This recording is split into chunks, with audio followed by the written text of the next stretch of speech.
Hello, everybody. Welcome back to Starlost Stormridden. I'm Cryolane. I'm your GM, and this is the party. And Psyduck. For our audio listeners, Crow. Well, for everybody, Crow's disposed for a moment, so he'll be back. And there's a Psyduck occupying his chair while he has his headphones on. He can hear us. He's with us in spirit, but we're just gonna get started while he waits. Oh my gosh, it's Ritz. Crush him. Why do you keep doing that? That's the second time you've done that. Pulse, we're gonna talk about your rage issues. Again, for the audio listeners, Pulse has a little crocheted Ritz, and he likes to spin his head 360 like the Exorcist. Dude, Cryo, you should use that like a voodoo doll. Have that actually happen to Ritz. He's in death saves, and I just walk to his room and go like, "Hey, Pulse, can you hand me that real quick?" No, what happened? Anyway. I'm so worried it's just his head's gonna pop off. It's just connected by thread. Yes, Queen, pop off. Real quick, thank you to all of our Ko-fi subscribers and all of the various members of our community who hype us up and do all the various methods of supporting. I want to really highlight those of you who bought our merch. Big fan of those of you who have bought our merch. Actually, recently saw in the Discord several people talking about wearing their merch out to just events that they're going to, like comedy shows and cons and other things like that. So thank you guys for buying the merch. If you're interested in supporting us monetarily via Ko-fi or by buying our merch, you can check in the description below. If you're on YouTube, I think we have our shop linked, so you might even just see merch advertised down there, because that's a funky integration that YouTube can do. And also, if you can't support us monetarily, you can always support us by watching and liking and sharing the episodes on whatever platform you prefer sharing them on, or just telling your friends about them. That's how a lot of people ended up here. Maybe it's how the person listening ended up here. You ended up here because of this, unless it doesn't apply to you, in which case, I'm so sorry. Yes, Kay, you ended up here because a friend roped you into this. I mean, it's not inaccurate. It's not wrong. He roped me into this. He roped me into this. Last time on Starlost Stormridden. Ain't nobody roped me into this.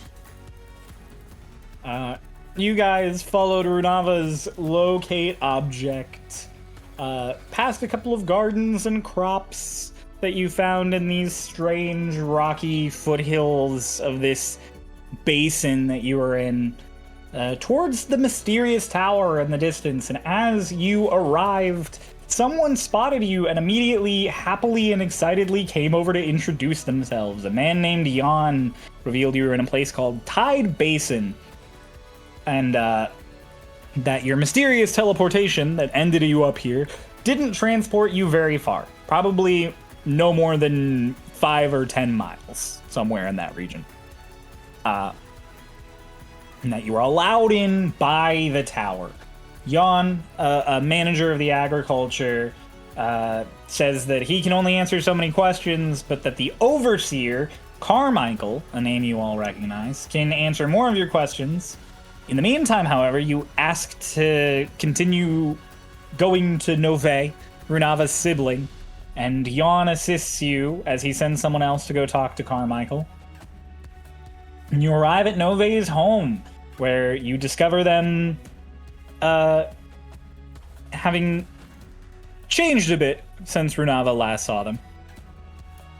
With their beautiful communique announcer voice now rendered scratchy and a bit breathy, and their memory impacted, whether due to time or trauma, we can't exactly pin down, but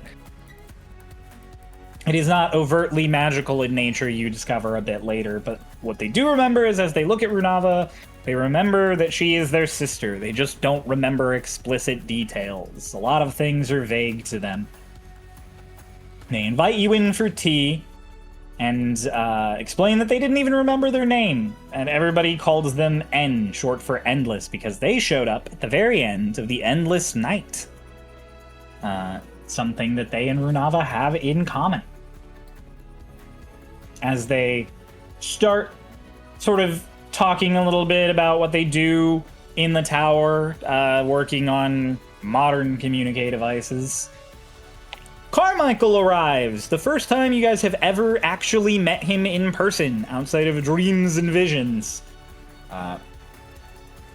He is eager to welcome you, as he is the overseer of the Tide Basin and helped build the new Mage's Tower that's in the center.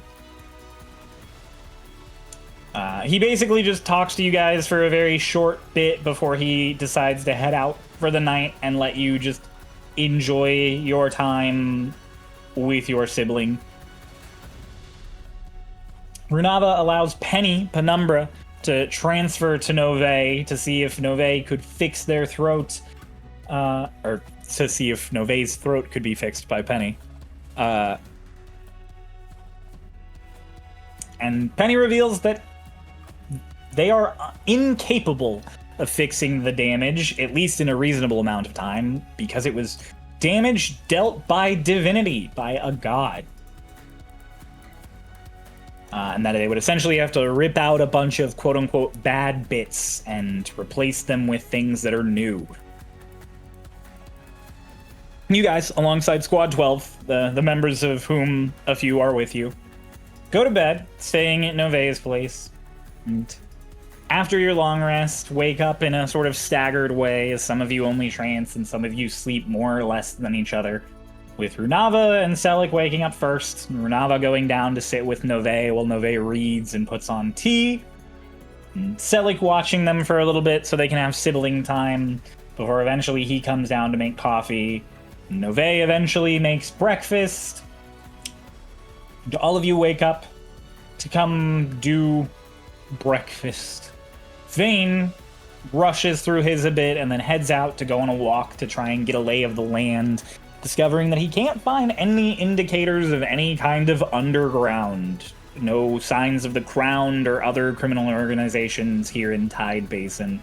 He does talk to a nice lady named Daisy May, who reveals that a lot of the people here either left Haven and the Commission or were smuggled by the Tide Striker.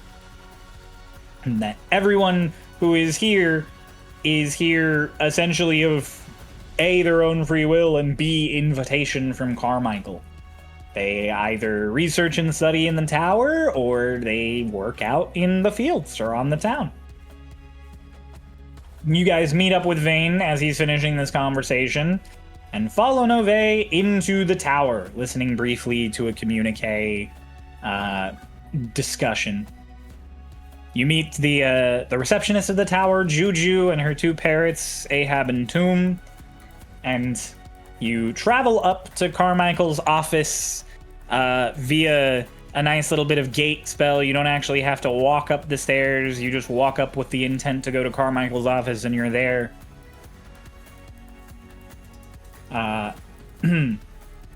You ask him a bunch of questions, mostly about why he doesn't let anyone know that Tide Basin is there and he is there. And he explains that he used to be something called an Inquisitor in the Stonekeeper Empire, essentially a magic spy for some of their governments. And that all of his time in that job, combined with his own natural proclivities, make him pretty private.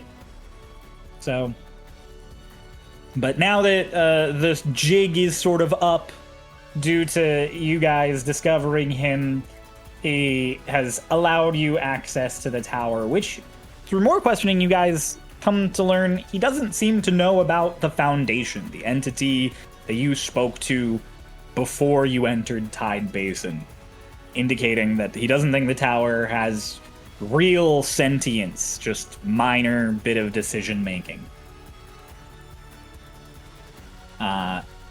He also reveals that his primary research topic is on the missing moons of Starlost. Something you guys were aware he knew from the vision you saw previously, but now you know it's his primary thing, as he originally found records of it in a temple in the Underdark and has since been obsessed with the concept. A little bit of back and forth leads him to agreeing to share his research notes with William Black.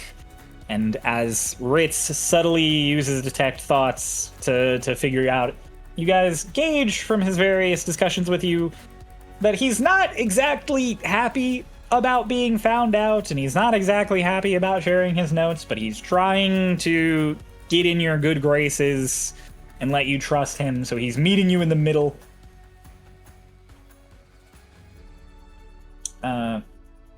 So as he finishes up his discussion with you, he says to explore Tide Basin to your heart's content. If you have any questions for him, feel free to come back. And he leaves you with his raven familiar, Bartimaeus, that's sitting on Bella's shoulders. The rest of you head down. Ritz and Vane exit the tower to go explore elsewhere, while Bella, Runava, and Selik go to find Nove in the communique room. That was where we ended the session. We're going to pick up with Vane and Ritz. So, the two of you head out of the tower. There's no impediments to doing so. The receptionist doesn't stop you or anything. You just casually walk out the front door. And now that you have woken up, walked away with your group, headed into the tower to presumably talk to the overseer and come out, everyone who you previously walked past when you walked through the crowd earlier, who kind of gave you space and just gossiped about you, has essentially, in their minds, been given the green light to talk to you because you didn't get kicked out when you went to talk to Carmichael. So, if you expected to walk anywhere subtly or without being seen or alone, not happening. You immediately have several people walk up to you to be like, hi, it's nice to meet you. Like, just a bunch of people come up and crowd around you to shake your hands and ask your names and all sorts of things. Hi, Get away pleasure. from me. Vane, V-A-Y-N-E, not the... I'm gesturing with a hand I don't have. Ghostland. Stop touching me. Fuck off. I'm sorry, he's... None of them, like, reach out and touch you without your permission. They just hold out to shake your hands. They'll shake Vane's hands, because presumably he's Vane shaking basically back. intercepts because he understands that you argue. There's one, like, the youngest person you've seen here, probably mid-teens. She's just, like, staring up at the two of you, and she's just like, what do you two do? We're Stormridden. Oh, like the guards. Kind of. Right now we're actually on a mission to go and see what's going on with the Echo Crowns. Oh. Did What the kind of an overseer tell expedition? you to go? No. Who told you then? Our boss. The You have a Cloud boss? Breach? Oh, from Cloud Breach. Right. But you're here now, so, like, didn't you leave? For our expedition, yeah? But you're here now, so didn't you, like, leave? No. And immediately there's some mutters from a couple of people. Why do you think we left? Because everyone who's here left. We don't have anyone who just, like... I mean, people go to Cloud Breach and Haven to buy things, but no one lives there anymore. What's wrong with you two? I thought you did just have some visitors. One of the other people's like, we get visitors on occasion, but then they leave and never come back because we, don't let them know how to come back. Huh. We were just fortunate enough to have met Carmichael in one way or another. One lady's like, proper guests! We can have actual proper guests! That's new! Do you need permission? Lovely. Do we need Something. permission? Well, I mean, we don't usually just invite guests, because why would we? Social interaction. Thousands, like hundreds, thousands of people live here. We don't... I meant to socially interact with you more because you're Stormridden. You specifically told me not to shake your hand and haven't introduced yourself. That's just, he's got a thing with germs. It's just really ironic that he's the one talking about socializing. Here's the deal. Uh-oh. You all crowded me. I was uncomfortable. Here's the deal. You have a mouth that can clearly work and can say that. The guy turns to Vane and just, you are a nice young gentleman, though. Thanks. I don't want to say that. It makes me uncomfortable saying that because I was already uncomfortable. Why would I say that? Because you're uncomfortable and don't want to be, so you just say, pardon me, I'm uncomfortable. Could you take No, a I would step avoid back? the social interaction because I don't want to be uncomfortable by making you uncomfortable. Well, I don't want to make you uncomfortable, but I don't want to make you uncomfortable by not giving you a social interaction, so I came up to introduce myself and it showed excitement. Like, Ritz and this guy start going back and forth as another lady walks up to Vane and is like, hi, nice to meet you. I'm Hi. Drang. Hi, I'm Vane, V-A-Y-N-E. It's not, I'm not introducing with my character flaw. It's okay. I heard that bit earlier at the market. I worked there. Nice to properly meet you. Yes. I mean, it's a No, we lovely... won't I'm gonna make you we won't uncomfortable. all I'm make- uncomfortable. Well, I wouldn't want to make you uncomfortable by trying to just back and forth. Vane has a moment of just, excuse me, would it help to know that he's introverted? I'm talking. Okay. Clearly, it wouldn't. He's like, if you all need any food, that's not, ingredients like the sort of like apples and generally things you can just snack on. I have a little stall that does all of that, so feel free to visit. If you've got any questions, I can show you around. Absolutely. I mean, we're still trying to... We didn't realize that it was so strange for you guys to have just proper visitors. Well, all of us are sort of here for like new lives and came here in various ways, either because we left one of the other groups and weren't really wanted or don't really want to be found by them, or we were smuggled and we don't want to be found by the other groups because, that's not allowed. Right. Does Carmichael ask you of anything specific to live here? Just that we, earn our keep. Like, you have to do a job when you're here. You're not allowed to just sort of laze about. Even the children?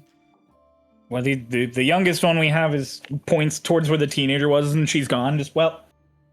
All right. Well, the youngest one that we have is Moya, and she's gone. So, not sure where she ran off to. Her and her dad work in the tower, so.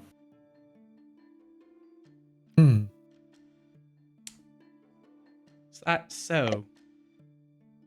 So, people don't usually come with their young children. No, most people don't come here with children. We've had a few folks come with children and then choose not really to stay because there are no other children for their children to be around, and they like socializing. Right. So I think the number of people I've seen come here with children and then leave is in the single digits, though. And I've been here for more than a decade. Interesting.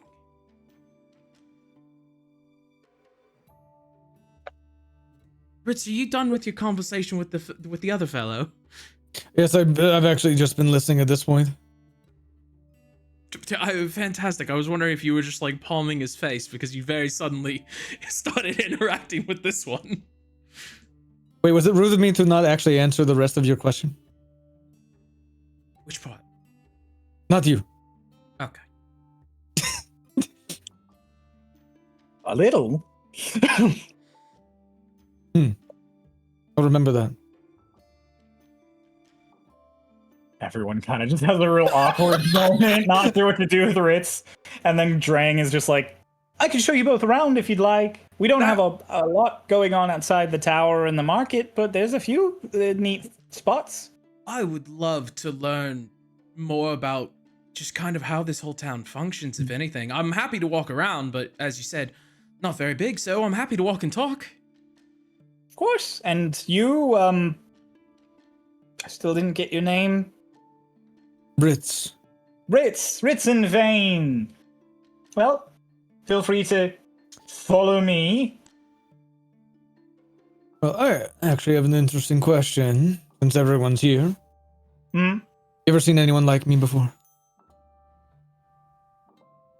A gift, yeah. What? We've had a couple come by. When? Well, the last one I saw was probably 3 or 4 years ago. Fuck. He was kind of rude. What did he act like, look like, and seem like?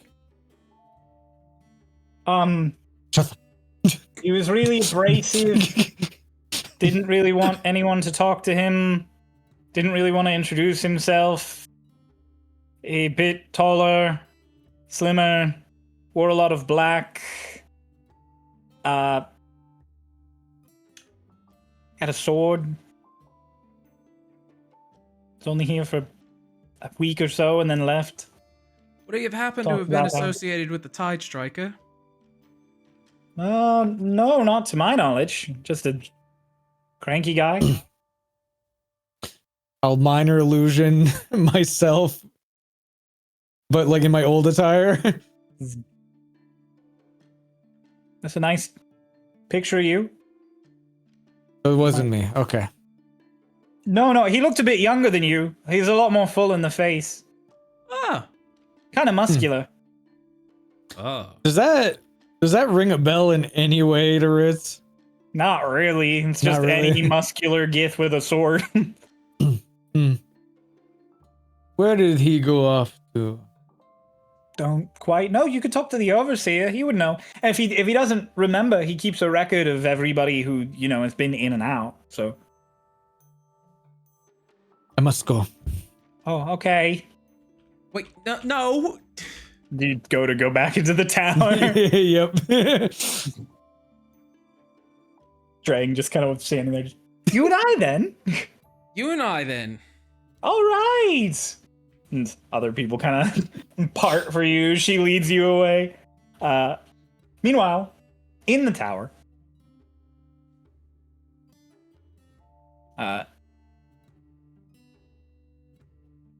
you guys,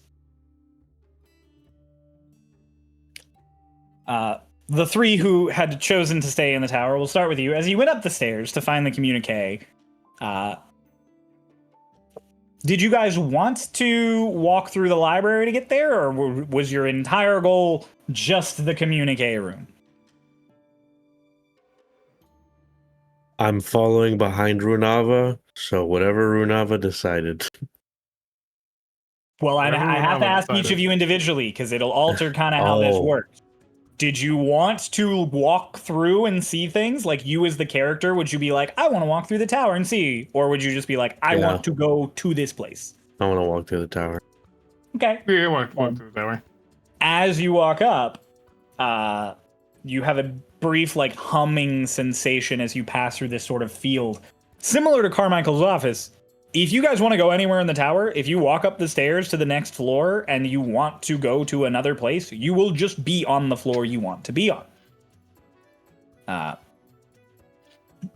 Something that I'll have someone explain to you a bit more on table during a passing moment, but just to let you guys know how it works here. You guys, the first floor is just reception. Big, empty, except for the stairs and that single desk with the parrot stand. The next floor, however, is immediately a library that takes up the preceding 2 floors. So these floors are tall. Each of them is a 20-foot ceiling, and the library has all of it stacked floor to ceiling with books and a bunch of circular tables in the center to do various things upon. Sorry, I got distracted by something in the background.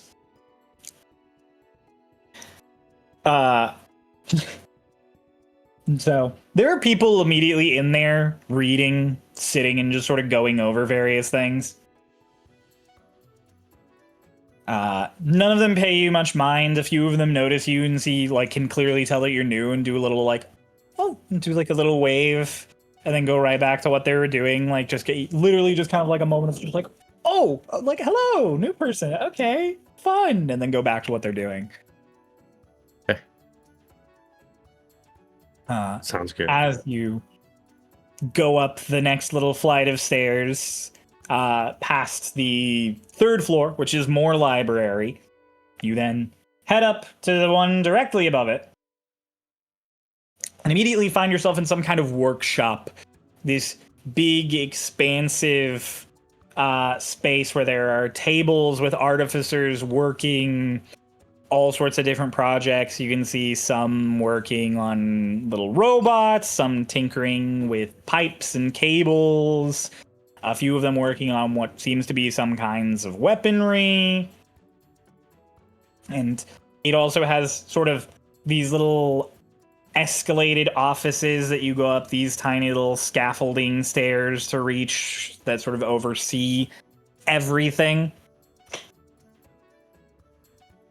And then there's the primary stairs that go higher. What are your passive perceptions?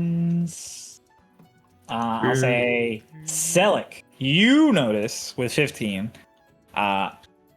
you see Nove's hair in one of those little elevated offices through like the windows. So you spy them up there before anybody else does.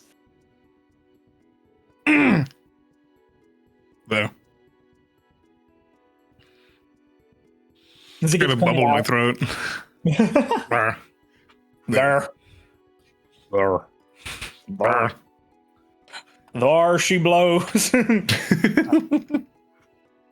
Over the door, there is a little sign that is glowing with a magical light that just reads soundproofed currently.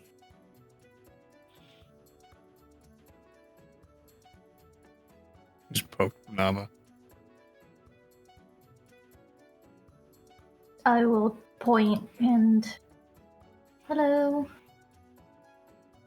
We're back. Watch. Nove kind of like flinch and then turn, like their head just whips around to the window and they wave and rush over to the door, and they open the door, and the sign immediately goes dim as the door opens. Music is coming from in that room that none of you heard. Loud orchestral music just pouring out maybe 15 feet from you that was completely silent when the door was closed. And they just, hi, and you can't hear them at all because the music is so loud as you just see them mouth the word hi and wave, and then they turn back to someone and cup their mouths and like, ah, and the music stops. And then you turn back and just, come on. Right. Okay. Don't mind if I do.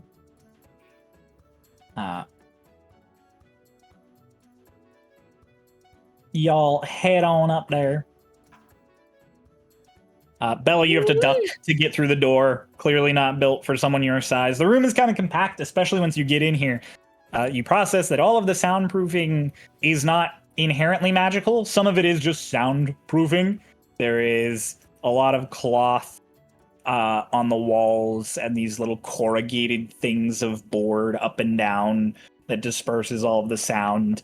Then it closes. It's essentially like a recording studio as you guys come in.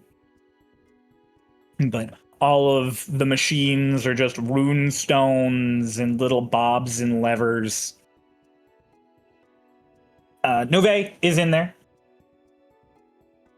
And as you enter, there is also a drow man, a dark elf man. Not sure exactly how old he is at a glance. He's clearly in his adulthood, but the adulthood of elves ranges anywhere from the early 100s to the late 900s, so can't really place it. He's got black hair that's pulled back into just a tiny little like rat's tail. He's wearing a black vest over a long white shirt. He's got these little circular glasses that just hang at the bottom of his nose. And as you come in, Nove turns to the rest of you and is just like, "This is my sister and her friends." And the guy just nods and stands up, and then immediately in a voice that is too loud, just, "It's nice to meet you. My name's Lo." The volume is a little high. What? His name's what? Shh. Lo. I just shush and put finger in front of my mouth. Lowe. Low. I'm sorry. Hang on. He casts something on himself. Just, "Hi, my name's Lo. Nice to meet you." Howdy. Owie, my knee. Oh, sorry, Lo. It's all right. I'm at this desk. It happens. Hey, come on in. I've met somebody named Low before. Yeah. I went It to was a hardware simulacrum. store. He was what? What? It was a simulacrum. Oh, that's crazy. It's a nickname that I got because the music's always so loud. So your previous joke of the volume being high it's funny actually. Oh, so you heard that? Kind of. It was a little muffled. I have tinnitus. Ah. That makes sense. Nobody's Nice to like, meet you. they never wear they hold up like these big, they're earmuffs that are lined. They're essentially headphones, like ear protection headphones. Nobody's like, they never wear these. Why would I? I can't hear the music right if I wear them. It's to protect your everything else every other time. It's fine. I got magic. Like every other month, I hit myself with a restoration and the ringing in my ears goes away. Please tell me you wear yours, Nove. Yeah. Okay. Having to fix my hearing every other month would be a pain in the ass. I already can't talk. I don't need to not hear. Yeah, sometimes you gotta pick a struggle. My struggle was chosen for me. Sometimes you gotta choose to only have one. Do you guys want to see how everything works? Yeah. They immediately go over and kind of just, as they step over, they basically just push Lowe's rolling chair out of the way as they start pointing stuff. He's like, hey. And they're like, this is the input, and they hold up just, it's like an old timey like roaring 20s microphone with the outer ring of metal and the little the actual little mic dangling in the middle of it, but it's just a rune stone with these etched patterns into it. And they're like, you talk into here the way you would a sending stone, and it sends it over here. They like immediately set it down, and again they just kind of shove Lo out of the way. He was like, hey.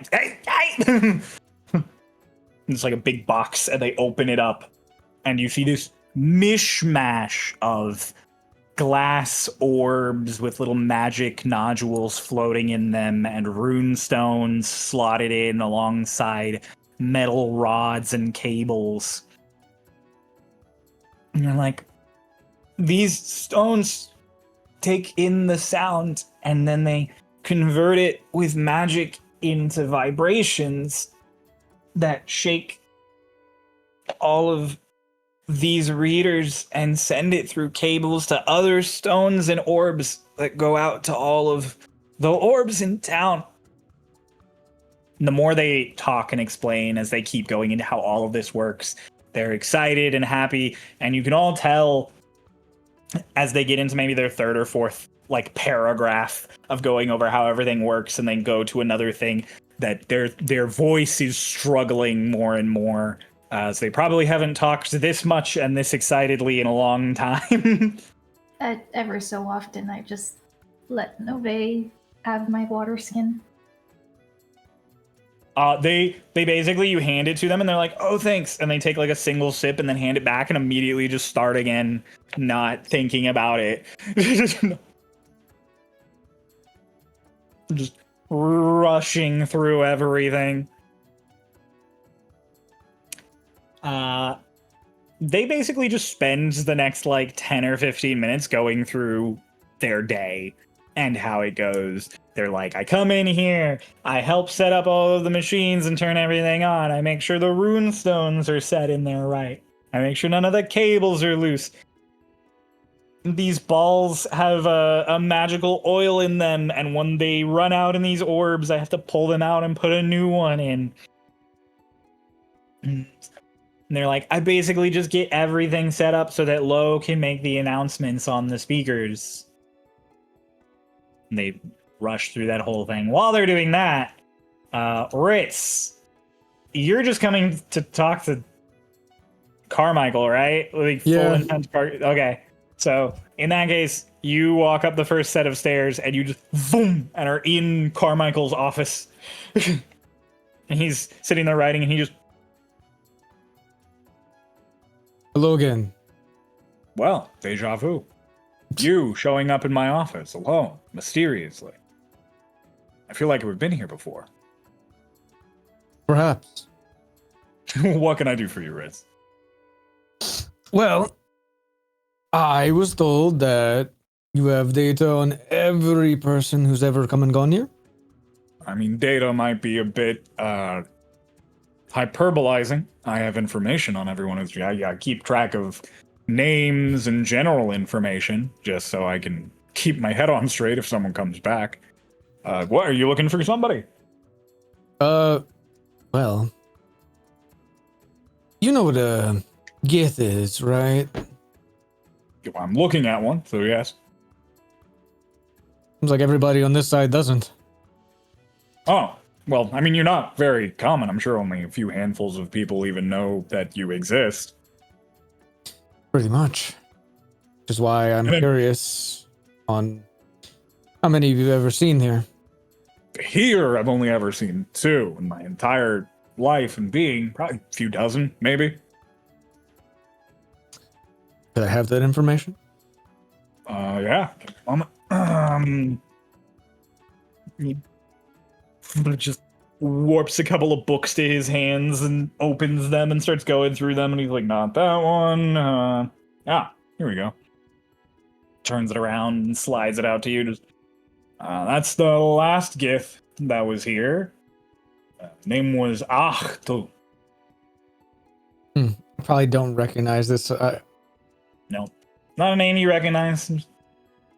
He was a, so I know there's 2 of you. He was the more aggressive one, the ones that fight with the swords. Sarai and Yankee. I don't recall the difference between the 2. He was here looking for somebody who's on some sort of hunt.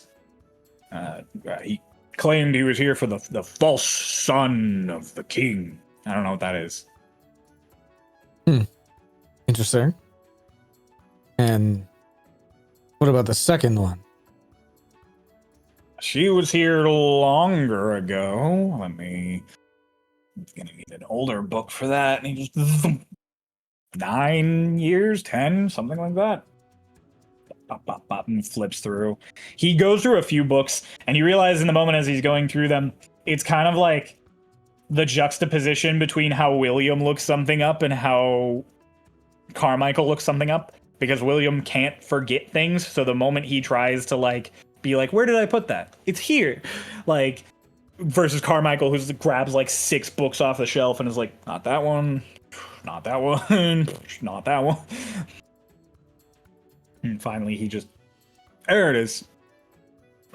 Slides it out to you. Her name was Nakrin. Also not a name you recognize. Don't recognize a single soul. Sorry about that. Give me a name. Maybe I recognize someone that hasn't been here to Tide Basin, but I've met before. I've met a few Gith. You ever met me before? And I just don't remember? Not to my knowledge, no. Think I'd remember if yes, technically you appeared in the ethereal form in my office, but otherwise, no. Why are you living a secret double life, Ritz? Is there something I should know about you? Seems to be memory loss.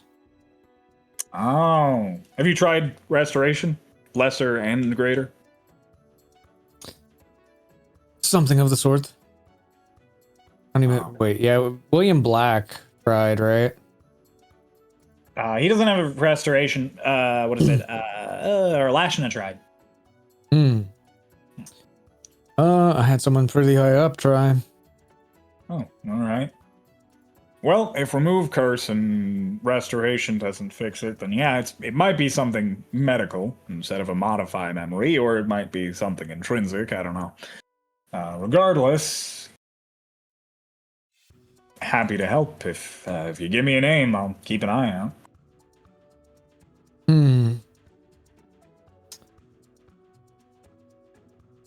How about Sal? Sal. I've known a lot of Sals. I haven't ever known a Gith named Sal.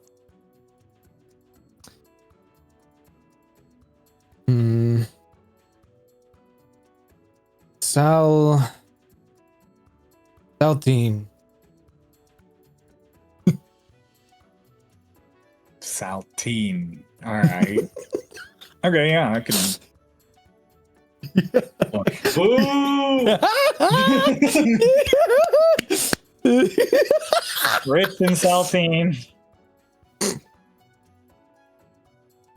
All right.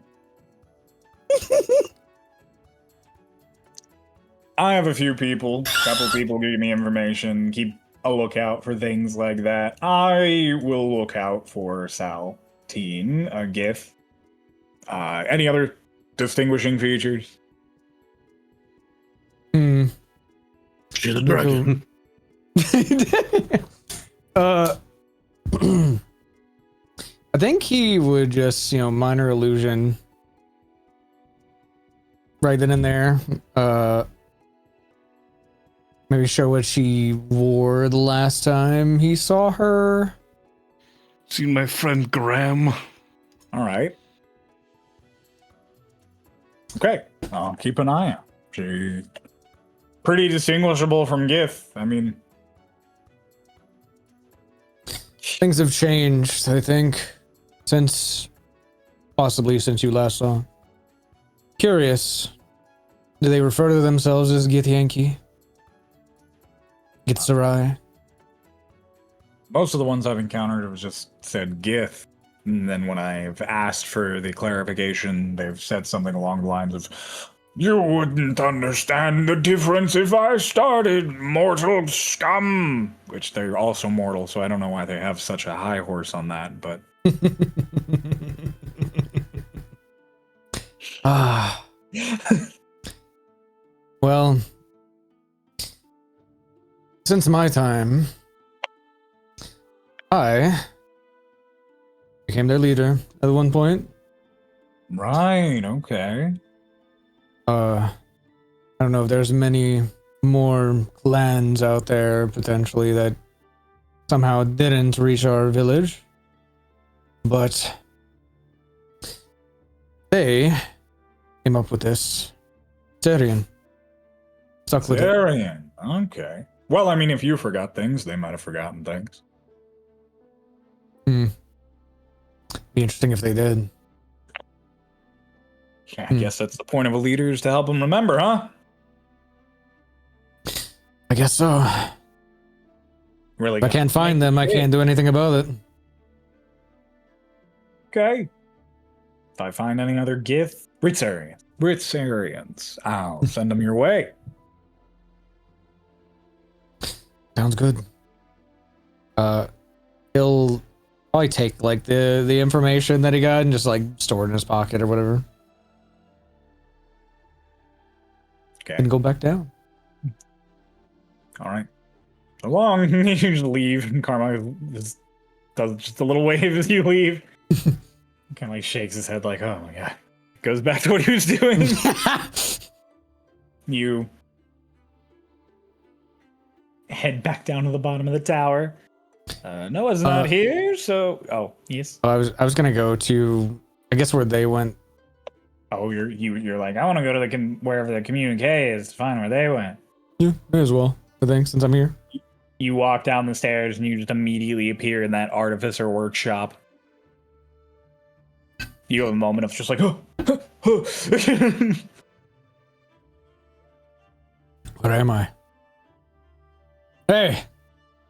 He points at someone. What? Where am I? In the tower. In the workshop. I was almost rude about the first one. What is the workshop?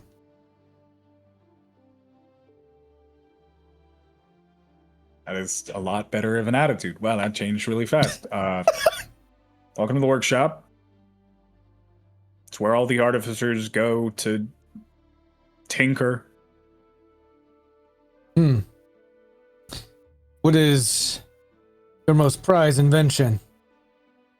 Well, it really depends on who you ask. I mean, if you talk to some folks here, it's the communique. Others really like the globe lighting system. Some people like water filtration. Some people like making magic swords. Other people just like making things explode. Interesting. So This communications ray thing, yeah. how far does it reach? Who can it reach? How does it reach? I've only worked on it a little bit. To my knowledge, it can get up to a couple of miles, but you would need one of the receiving resonance orbs, which we make, so only if you have an orb from us.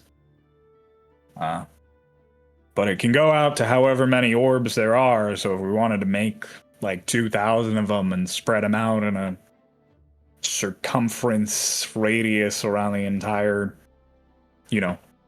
outward several miles, they'd all hear the same thing at the same time. Do you usually broadcast?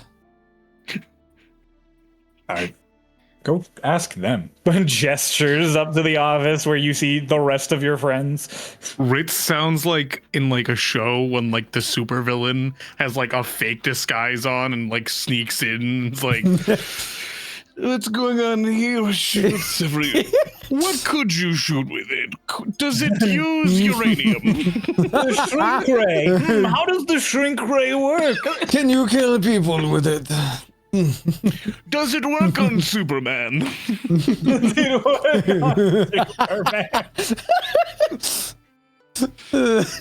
Ask them. They're the ones who work on it. Gestures, and you see Runava, Selik, and Bella talking to Nove in that room. Oh, people I know. I'm going now. All right. Have a good one. You walk away, and this guy just shakes his head and goes back to what he's doing.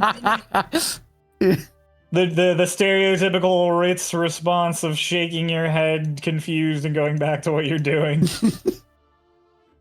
As you guys are finishing up with Nove, going over how they get like the weather and stuff from a druid that uses druid craft and everything. They have like a bunch of papers that they're like, we send this out, and then we send this out, and then we have this person come in. Ritz just walks in, just... You're muted. How does this work? Oh. Nove like looks at all of you just like, Should I explain again? You know, this is going to be a great opportunity for us to test how much we remember from what you said by explaining it to Ritz again. I'll go. So, basically... Bella, just roll me a d20. Okay. D20s, my best score, my number one, 8. Bella, you get all of the major bits because you were listening, but you really simplify how a bunch of things work, and Nove and Lo cut in several times to be like, well, actually, and so da da da da. And Ritz, with your int as high as it is, and the waves are just like, wow, wow, you know, they just sort of get there and. Well, Ritz, you with your high int, it gets explained to you, and you're not an artificer, but you're just like, oh, that's so interesting. It really hits that you're like, wow, that's smart. And the noise, it just sort of knows where to go. You sort of send it out there. And you redirect it with a purpose. Well, No.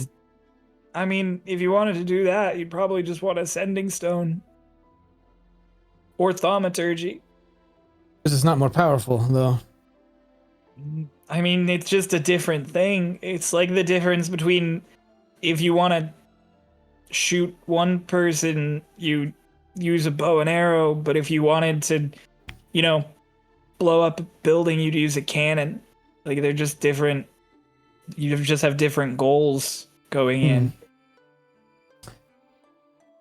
You ever tried broadcasting this way up north? Did you get any response back? Well, there's not really a response feature built into ours. Sometimes I've thought about making one, but we just have sending zones for that. I think you should. Interesting. I don't know what you might get back. Yeah. Nove opens a drawer and pulls out a tiny little glass orb, the size of a tennis ball, and they look almost identical to the ones that hang from the street lamps, just without the little light burning inside of them. These are the resonance orbs. If we they go over to the box and they unplug 2 cables that attach to the big swirling magic oil depositories, and then they pull up the microphone and they go, hi, and out of the little glass orb, just hi. Oh. It can do close range without all of the amplifiers, but it won't reach outside the tower without the oil. And they gesture back. I'm mainly curious because, they say that the farther north you go, less people have actually been able to get through. So I don't think anyone's been there. The overseer hasn't even gotten through the echo crowds. but if people can't get through, perhaps a voice can. My thought process. Perhaps you could receive something back as well. You built something like that. Lowe's just like, you'd have to build a version that doesn't use the resonance orbs and just projects to people's brains and then back. I'm Like- I mean, I don't know how much you remember Nove, but my hand goes up to the headpiece. My headpiece can ping through the storm vault. Would something like that work? It can what? Lowe's like, can we look at that? Don't tell other artificers here it can do that. Everyone will want time to look at it. Well, I mean, Nove can look at it whenever they want. They're the ones who gave it to me. I'm not I did. Oh, I did. You did. You and Tiana. It was for my 100th birthday. Yeah. It's really pretty. I don't know what to do with it. I'm not an artificer. Oh, Low, just like, sure. yoink! Immediately pulls it over and just casts Identify and just, what the fuck? Okay. I This never is neat. really asked where it came from because it was just it was a birthday present. So I figured if there was anything else, then they would have let me know. But also, did it ping back then? So that's kind of like a newer feature. I would tell you if I knew anything, but I just found out that you have this. That's all right. Low, just immediately taking a bunch of little magical instruments. He's got like a tuning rod and he's just like, boing. Oh, okay. Starts taking notes. Can I just like keep this for the day or and okay. Well, I can't do anything with it if I can't keep it, so just take it back. Hands it to you. I would need like a day or two to work out how the everything works. I would copy it down. Kind of look towards Nove. Why are you looking at me? If you're not comfortable, then you don't have to. Well, you're the one who knows this person. Hello? Lo's like like a dumb big brother. Look back at Lo. I'm really smart. I don't know where they get dumb from. You can have a brother who's smart and dumb at the same time. Trust me, I know. Selic would know. What? You. Not you. I built this entire thing off of information they gave me from dreams and doodles they made with charcoal. I deserve a little bit more respect than dumb, they say as they lean into Nove. And Nove's like, I watched you dip your sandwich into grease, like mechanical grease. What? It was an accident. I set my dip next to the grease, and I did not consider that would be a bad decision in the future. I've done that before, yeah. Not with grease See? specifically, but I did that with ink once. See, no, that's relatable. Well, I paint sometimes, and you know the cup that you keep, you know, I watercolors to diffuse the paint off of the brush. Put it too close to my water cup. It happens to people. Yeah, I did that with a magical wellspring of power once. Lo and Nove really? both give the same confused look. Very delicious potato. Well, Oh, it's like okay. as long as you promise to not break it or do anything like that with it. Don't worry, kid. I won't break it. I'm very familiar with the durability of objects. Don't accidentally bite it. Don't what? Don't accidentally bite it. I Don't bite it on purpose either. Okay, that I'll agree to.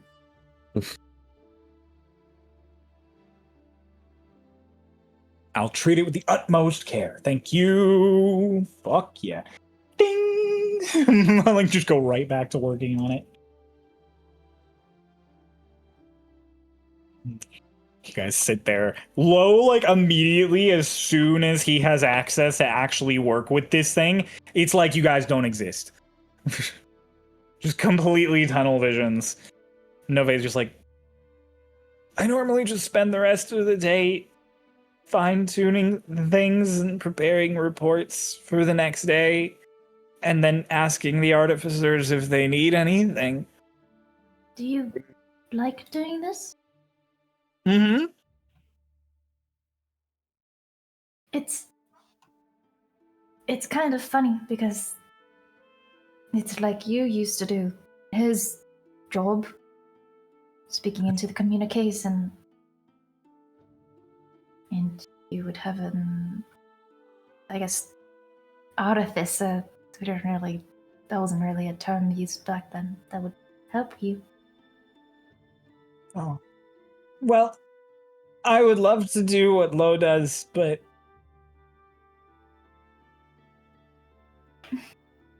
Well, we are elves, so I'm sure we can find a way. always more time. Of course. Do you all want to see more of the tower? Yeah. Renava, you don't Yes. have your headpiece anymore. How are we gonna be able to pick you out of a crowd? Oh no, my most defining feature. Yeah, it's like, oh well, it's the elf with the headpiece. Wait, no, Now I'm just any other elf. I'll be lost in a crowd. yeah, well, it would be like Just spot look the for main the- character. You would Just look probably for the get elf with lost the in a biggest crowd. smile. You're kind of small. Oh, that was so cute. That was so sweet. Wait, what did Selleck say? What's up? What'd you say? Should I repeat it? Yeah, please. Oh, I looks at Selleck like for permission. He just gives a. No, Was he s- I think it'll stay between us. My little sister can figure it out on her own. I- Above But I table, won't. above table, Selleck said, "You'll be the elf with the cute smile." Oh, I said biggest smile. Oh, biggest smile. Though you said cutest smile. Yeah, I biggest also smile. didn't hear it. You're a half. You're not even a half elf. You're a freak. Don't make that motion, Noah. there's Also, other. don't act surprised. You've described yourself as a freak. There's also much larger defining traits to point Bane out of a crowd Have with. we not discussed the fact that I'm a fucking hypocrite?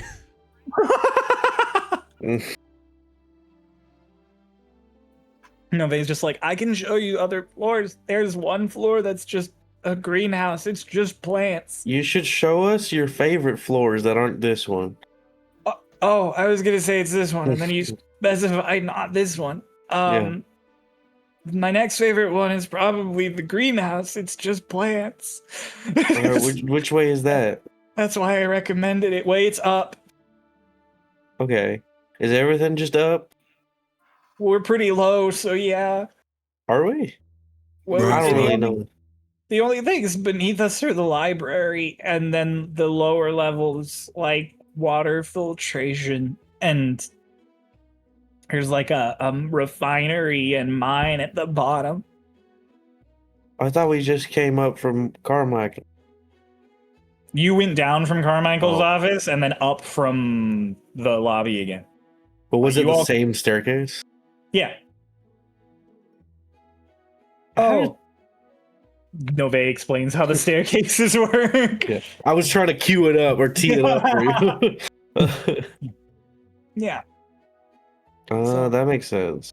So if I I want to guess. come into work and I don't want to walk through the library, which sometimes I don't want to do because I feel like I'm disturbing all the people who are reading, I just think about coming right here and I just am here when I walk up the stairs. You feel like you're disturbing the people who are reading by Well, yeah, they're walking, trying to focus. Yeah, they're trying to focus. but you're walking. Sometimes Are I'm you loud. like waving and saying hi to them all the time? No, but sometimes my feet are loud. I feel Looks down at her fucking stompers that she just stomped through the library with. I feel like unless you're me, then you probably won't disturb people walking in just random places. Why would you disturb people walking in random places? I just do. I don't think that's true, Ritz. Looks around. I mean, At the currently, Like three back at people in the- this room. Back at the you artificer. look back out at the artificers who are all working, who only one of them looked up at you when you were like, what is this place? So like turns over to Vay and just, Tavane, you it's need not to here. remember that It's no not here. Vay. Oh, I thought you I said heard Tavane. Vane. I also Yeah. heard Vane, so I was We like, all "Oh, heard Without a Vane. doubt, said Vane.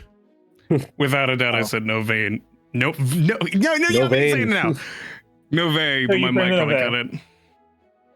cut it. He looks over at no Vay and just says, you need to remember that not everybody's looking at you when you walk into a room. oh, But also remember that there's a non-zero chance someone is, oh, but you'll never know. oh. Sorry, I'm doing it again. Everyone looks to me when I walk in a room because I walk in and say, howdy there.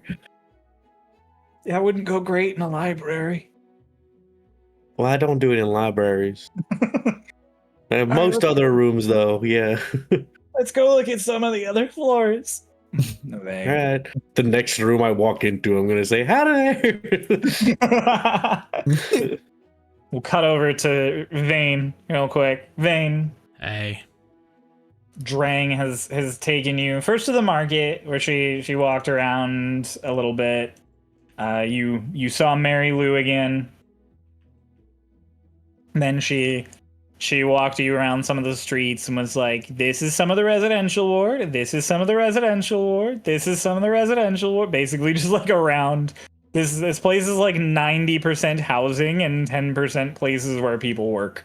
Yeah. I mean, as far as like beyond the tour, I feel like I would mostly be asking like the kind of the same things that I had asked Mary Lou, what it was like for them to get brought in, what kind of sensations they dealt with, kind of what they know about Carmichael and this place, and why it seems so strange that we were why it seems completely asinine that we are this weird exception of visitors. Just make me a persuasion check. Sure. Just a general persuasion check. 14 plus 3. 17. 17. You gather from her that do this in her voice. Just, well, I mean, it's not strange necessarily that you were visitors. It's just the fact that you seemingly are going to be coming and going is the weird part.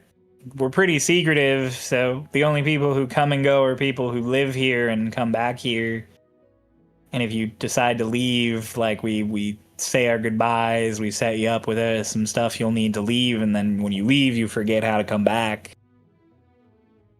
So the fact that the overseer is just gonna like let you guys come in and out as like, I'm sure some people probably are on edge about the idea because they like the fact that people just don't like, they like the security.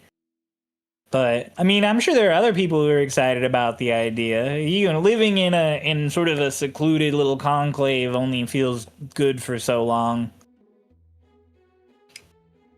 Then they go through like when I first showed up here, I mean, I was a merchant out of Haven for a long time, and I came traveling through the desert to try and see if I could find some new recipes and ingredients and that sort of thing. And I saw the tower and I just wanted to go to the tower. And then I got here and it's a nice place and it's peaceful. I don't ever have to worry about getting robbed or extorted for protection money, or, you know, the weather's nice. It's not hot like the desert. When we have rain, it's just simple rain. There's no thunder and lightning. No big disasters or crazy things. It's just quaint. Is the weather here self-contained? Oh, well, I mean, the tower helps regulate it. So even if the weather outside gets crazy, here is just like a muted version of it. So if there was a tornado and thunderstorm outside, it would be like a drizzle in here. Interesting. Yeah. And then if there was like if there was a monsoon bearing down, it'd be a nice drizzle. If there was a heat wave and it was 90 degrees out there, in here it would be like a nice warm summer's day. So it doesn't get rid of the world outside. It just means we're not subjected to the negative whims of it. So How do you view the overseer? Carmichael, I mean, he's a nice guy. He mostly keeps to himself unless you're working on projects that he's interested in or you're trying to work with him. He enforces the rules if he has to, but I think in the whole decade I've been here, he's only ever kicked out like 2 people. And one of them robbed from the marketplace a bunch, and when he first found out, he gave him, like, he let it slide a couple times because, you know, people make mistakes. But yeah, and then he just kept doing it. So Right. caught him with like a 4th bag of flour outside of his like currency for it, and he just, if we let that slide, eventually it becomes, well, we're taking this and we're taking that, and so he just wiped his memories and teleported him to Haven. Said it's the kind of place where someone like that belongs. Interesting. Yeah. Does he do that often, mess with people's memories, or is it only to make them forget how to get here? Pretty much only to make them forget how to get here. Gotcha. I mean, it's as far as I remember. That's a funny joke, but no, I don't think he's ever messed with my memories. No, I can't No, imagine. He seems to care greatly for all of you. He's a nice, personable guy, but I just don't think he really is good at going out. We know the type, trust me. Yeah. So, like, when he does come out, he's nice. He talks to people. He comes. If you get, like, a breakthrough in research, or, like, we put in some new water filters and we dug a new well, and he showed up when we did the nice little, we had like a tiny little ceremony with some of the agriculture folks and some of the market folks to go check out the new well. And he showed up. He spent a little time. He talked to a couple of people, and then he went back to tower to do his work. That's fun. Yeah. I suppose, I don't know, we had a weird first interaction with Carmichael, so how much does he really know about you guys when you enter? Usually he doesn't know much about us unless we were invited in by him. So, like, some people he, like, scouts and brings here, and he, like, gives the tower permission to like, call you, quote unquote.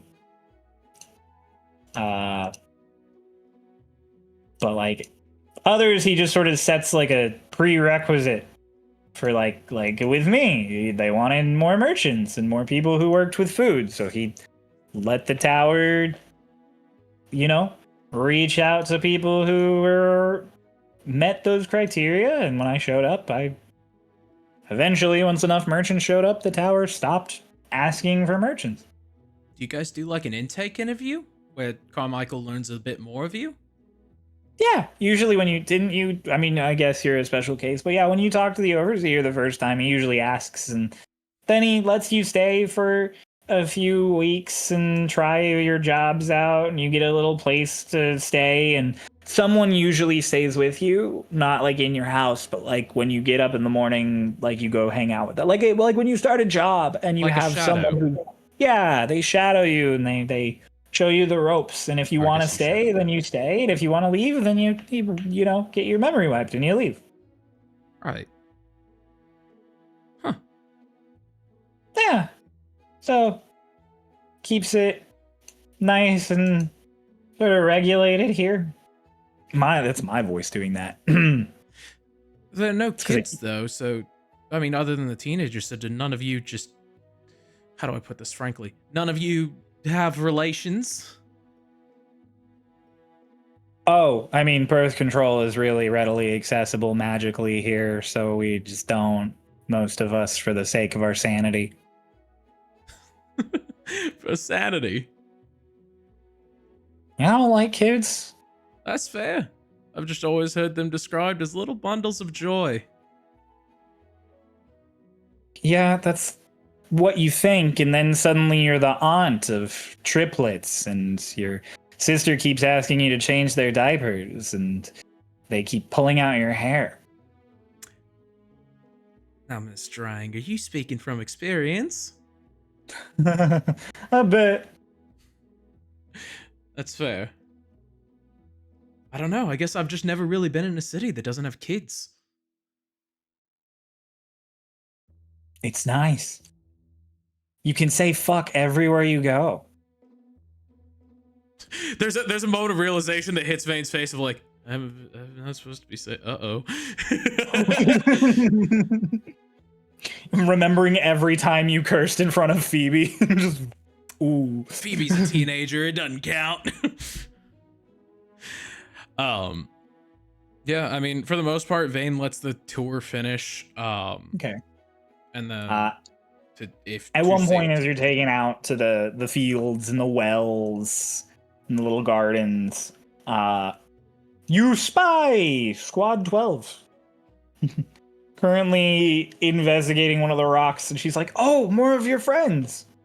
Right, yeah. They wanted to get a little bit more of a lay of the land. They tend to be more of the cartographing type, and I tend to be more of the yap to everybody who can hear me type.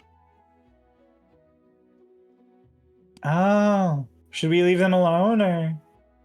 Yeah, I mean, they're perfectly cordial, especially, and he points over at specifically Saltmark. She is a lovely conversation. Salt's in the distance. What the fuck?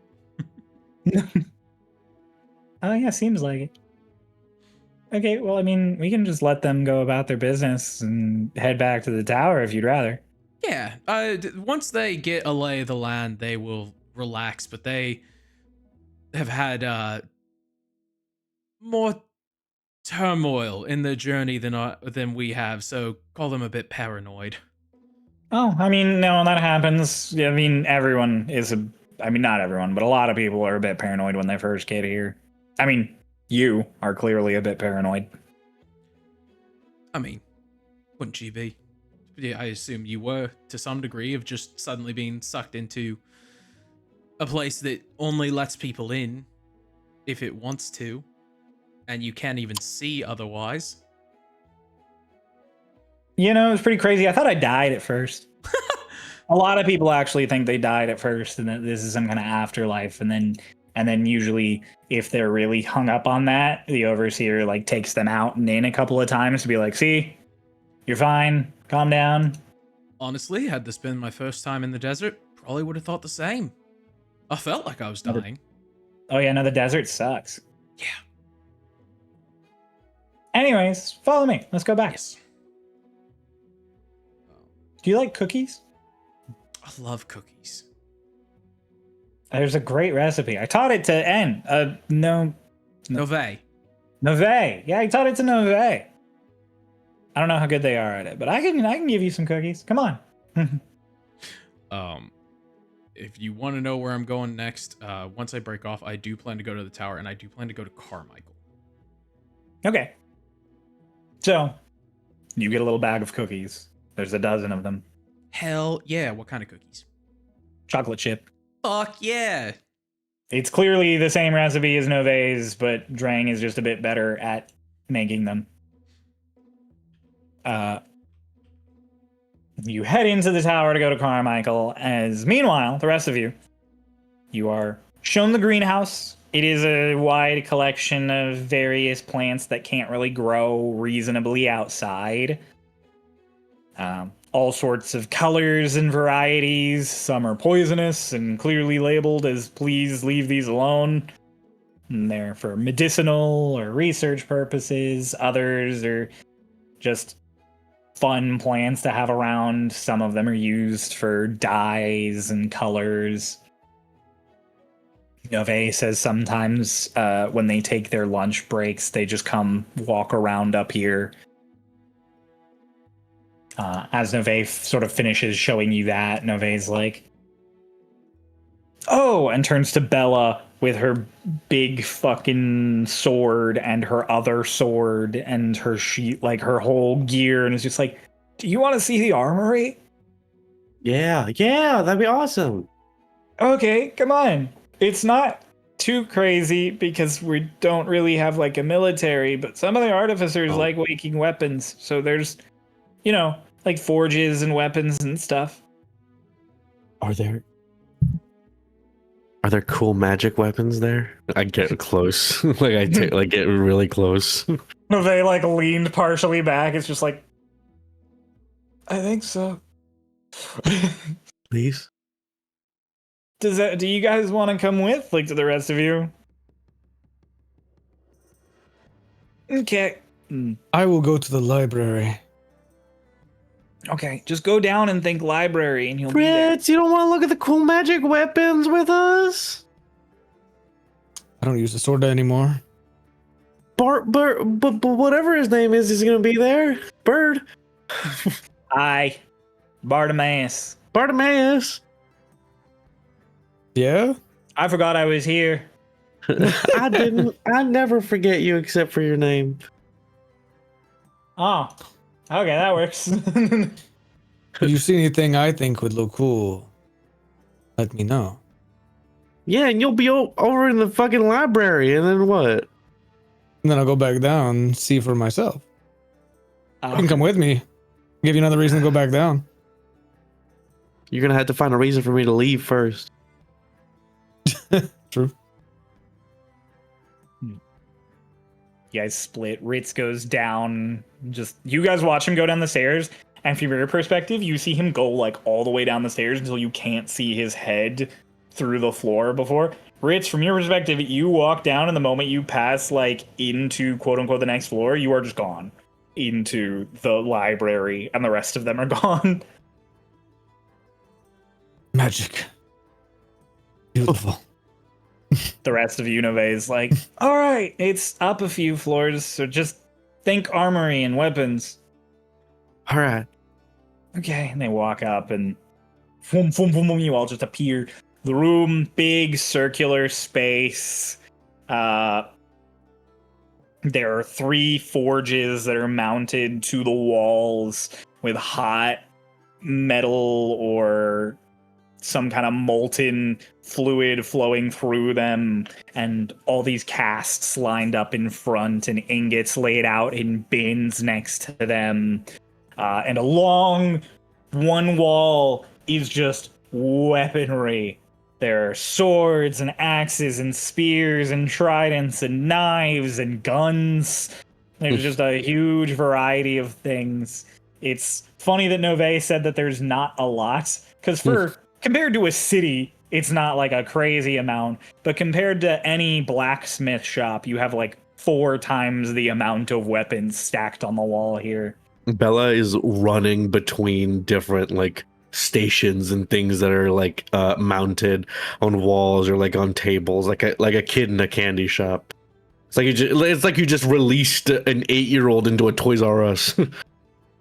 You see, one of the forges is currently being worked on by 2 people who both kind of like turn to you as you come up, and Nove just does a little wave, and they just both wave back. Howdy there.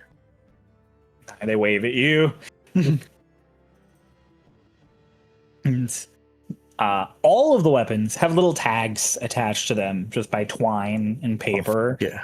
So you don't even need to identify any of these things. They're just labeled as like steel sword, Damascus steel sword, +1 dagger. Like they're all just laid out for you. I want to find the coolest lance that is there. The coolest lance that's there. Yeah. Okay. Please roll me a D6. A D6. Yep. 2. 2.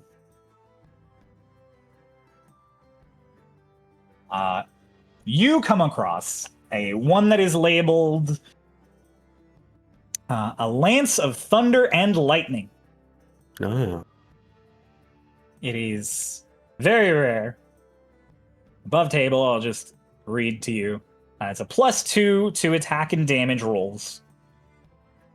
And has additional properties that you can use once per day that reset at dawn. There's lightning, which is when you hit with a melee attack, you can cause the target to take an extra 2d6. There's thunder, which is when you hit with a melee attack, you can cause an audible boom of thunder out to 300 feet, and your target has to make a con save or be stunned for a period. There's lightning strike, which is just essentially the lightning javelin, a 5-foot wide, 120-foot long space where they have to make a dex save or take damage. There's Thunderclap, which is you can use an action to let out a Thunderclap that does a bit of damage and potentially deafens creatures around you. And there is Thunder and Lightning, which is literally just saying that you cannot use those two effects at the same time to do any actual damage. But visually, you can summon Thunder and Lightning at the same time. Doing so will not extend does not expend the daily use of either of the separate properties, though. I promise I'm not going to do this a bunch, but I just want to look for one other thing. I want to look for the coolest flail that is there. Coolest flail? Roll me another d6. 1. I have flail sheets. You have flail sheets? I have a bunch of weapon sheets. So I'm Hell yeah. 1. You find a vicious flail. I find another flail because I already have a vicious weapon. I'm gonna say that's currently the coolest flail here, which is the point of the rolling. Was you're looking for the coolest one, and the What's coolest the second one. coolest flail? The second coolest flail is just a +1 flail. God damn it! This place There's sucks. not a lot of I'm really leaving. interesting flails here right now. Go. Nobody. I want to go home. Nobody. This place actually sucks. They got one really cool lance that I can't afford. They got nothing else. The lance here, really fucking cool. Everything else, kind of sucks. Well, okay. Hold on. Since the flail was a flail, what about Try mace. I'll try for no, not a maze. I'll try for a trident. Trident. Okay. Yeah. Roll me a d6. Actually, sorry. All the rest. Don't of pull you are up. also Don't pull up your laughing. trident sheet. Okay. Don't pull up your whip sheet. I want to see the coolest whip. Okay. I'll roll my d6 for whippage. That's a 4. A 4. If it's a vicious whip, I'm killing myself. It's not a vicious weapon. This is a dazzling whip. It's rare. Ooh. You can look that up. It's a +1 weapon. And while holding it, you can use a bonus action to essentially cast the light cantrip. Bright light in 30 feet, dim light in 30 feet. The weapon also has 4 charges. You can take a reaction immediately after being hit to expend one of the charges, and the attacker has to make a con save or be blinded. Oh, interesting. That's probably the coolest whip you got here. There is a vicious whip, there is a lunar whip, and there's a +1 whip. A lunar whip? What is a lunar whip? Lunar whip? It's just like the other lunar weapons. At night, it deals an extra D8 of radiant damage. Oh, like lunar a short moon sword. touch. Yeah, like moon touched. I think I they're see. called lunar now. Oh, cool. It's the new shtick. Moon touch were just items that could light up. Glow, right? Yeah. Oh. Yeah. The only magical property is that they could. I get catch them light. mixed up. Lunar is the new one from Obajima, I think. Oboima. Yeah, it's from Obojima. I want to talk to one of the artificers in here, or the weapons. You can go over to the two people working at the forge. Yeah. What are the other two of you doing during this time? I'm standing there with my hands in my pockets. Selik is literally just chilling there. Nove is watching Bella run all around. They just turn to Renata. What are you doing? I'm also just kind of watching Bella, but every so often I just glance up at Nove. It's like we're letting her get her enrichment. You both just like look at each other at the same time, and Nove's like, "Are you guys not gonna look?" Oh, we're both casters. He holds up his hands. You don't even I- want to buy I like a couldn't. knife I have a or a knife. staff? They have staff. I have a staff. Oh, I like keeping my hands free. They have guns. Not a big fan. We didn't have guns before. Are they We difficult didn't? to shoot? Oh.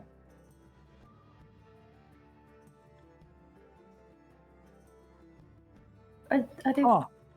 Are they really just you point and then shoot and then that's it? Basically, yeah. I mean, there's a lot of little tidbits to it, like ammunition and aiming and wind and stuff. I don't So really it's like a crossbow. kind of, but it shoots a ball of metal and way faster than a crossbow. But it's Okay. smaller than a bolt. Yeah, the bullets, they're small, but they're really fast, so they hurt really bad. Huh. Renava, you have been shot at some point in your fights, so you're like, huh? Yeah. Yeah, they do. These hands are made for weapons. Sometimes I can barely hold a cigarette. Mm. It should work out. Another floor That- has That magic was a joke. books and armor. Oh, I've got a tattoo. That's my armor. He just points his neck. Huh. Bella, you. The struggling to hold a cigarette was a joke, by the way. Oh, you look no offense, a little sickly, so I wasn't gonna assume. Oh, did I forget to put on my makeup? There's not. You don't really have any foundation. Blush. Oh no, I'm naked. Sorry. Don't look at me. He just slowly pivots and turns. Nove just actually turns to look away at you, Nava, instead of at Selic. He's just messing with you, don't worry. Oh, Yeah, I'm messing with you. Selic is A face fine. like this doesn't need makeup. damn. Bella, you go to talk to the two artifice or the two people working on the forge. I was gonna say, sir, if the others are just standing, idle posing by the door, I would before I go talk to them, just be like, "Are you guys can you guys can go if you want. Are we not allowed to watch you have fun? You're allowed. It's just kind of, I feel weird that y'all are just sort of standing there, and I'm the one doing stuff." Selig sits down. There you go. We can talk. We still have to catch I just up. mean if there was other things y'all wanted to do, I don't want to hold y'all back. There's plenty of time. But let's stop Okay. worrying about us. Go have fun. I'm not worried. You're never mind. You're worried. And then I go to the smith's. You walk over to the Smiths, and it is just a pair of really toned guys, one human and one tiefling, who are just tinking away at what appears to be a two-handed longsword. One of them will whack it with the hammer, and the other will rotate it so they can whack another spot with the hammer. And every now and then they slow down and they cast something on it, and then they whack it again. And then they dip it in the heat. And as you approach, they're just like, "Oh, hang on." They shoulder the hammer and just, "Hi there." Howdy. Hi, my name is Bella. Bless you. Thank you. Sorry. I just wanted to say hi, and I think this is. I'm just sort of interested. What you're working on. I'm a big weapons fan. I have a smith who I commissioned to make my weapons back in Cloud Breach, and I'm I really I think this is all really cool.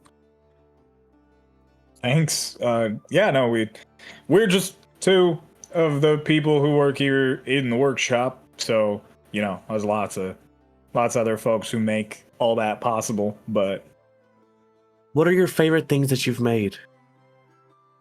oh well, puts the hammer down, and he walks over. Ironically, not to any of the weapons. He walks over to one of the other forges, and he pats like the anvil next to it, and he's like, "Made this one.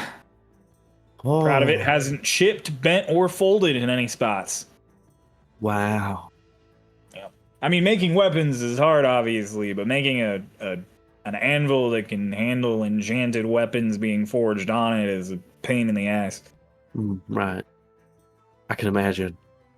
What about you? The other. I like making swords, so think of. He walks over and does like a big the tall dude, like pretty muscular tiefling. He kind of just picks up just like a big fuck off hammer from the wall and just this one. That's not a This is sword. the one. I like making swords, but this. Oh, what's this? He sets it down. Just try to pick it up. Can I pick it You pick it up, but it is a heavy bitch. Whoa. Now.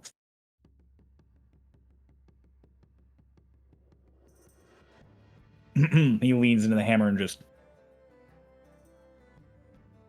Let's fly. And the hammer just immediately weighs nothing.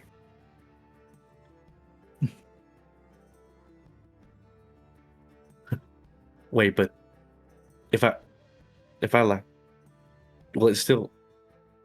If you swing with it, here's the trick. Mid swing, you gotta say drop.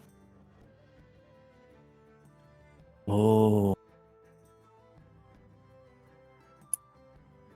That requires some timing, but that's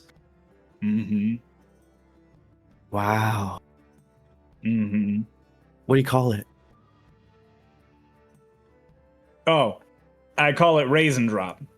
But like the word raisin and drop, because it sounds silly. Oh, Also, he raisin like drop. points out like the leather and stuff on it is like a dark purple, and he's like, it's like a thematic. Oh, interesting.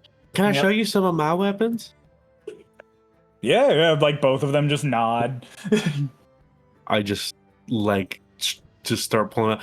This is Tempest. This was my first sword, and then this is Kindling, and then this like I just You just keep start going through like show and Yeah. tell as Mhm. Nove is just to Runava just.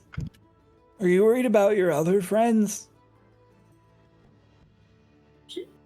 Should I be? I just mean like the three who were at breakfast and then just like went off on their own stuff. Also Vane. Because Ritz is here in the tower, but like, do you want to try and figure out where they are and if they want to do like lunch maybe? I don't. Can I be honest with you about something, Nove? Of course, we're siblings. If they're not in my vision, I kind of forget that they're there. Like all of them? Not all of them, but like I suppose I just don't worry about them.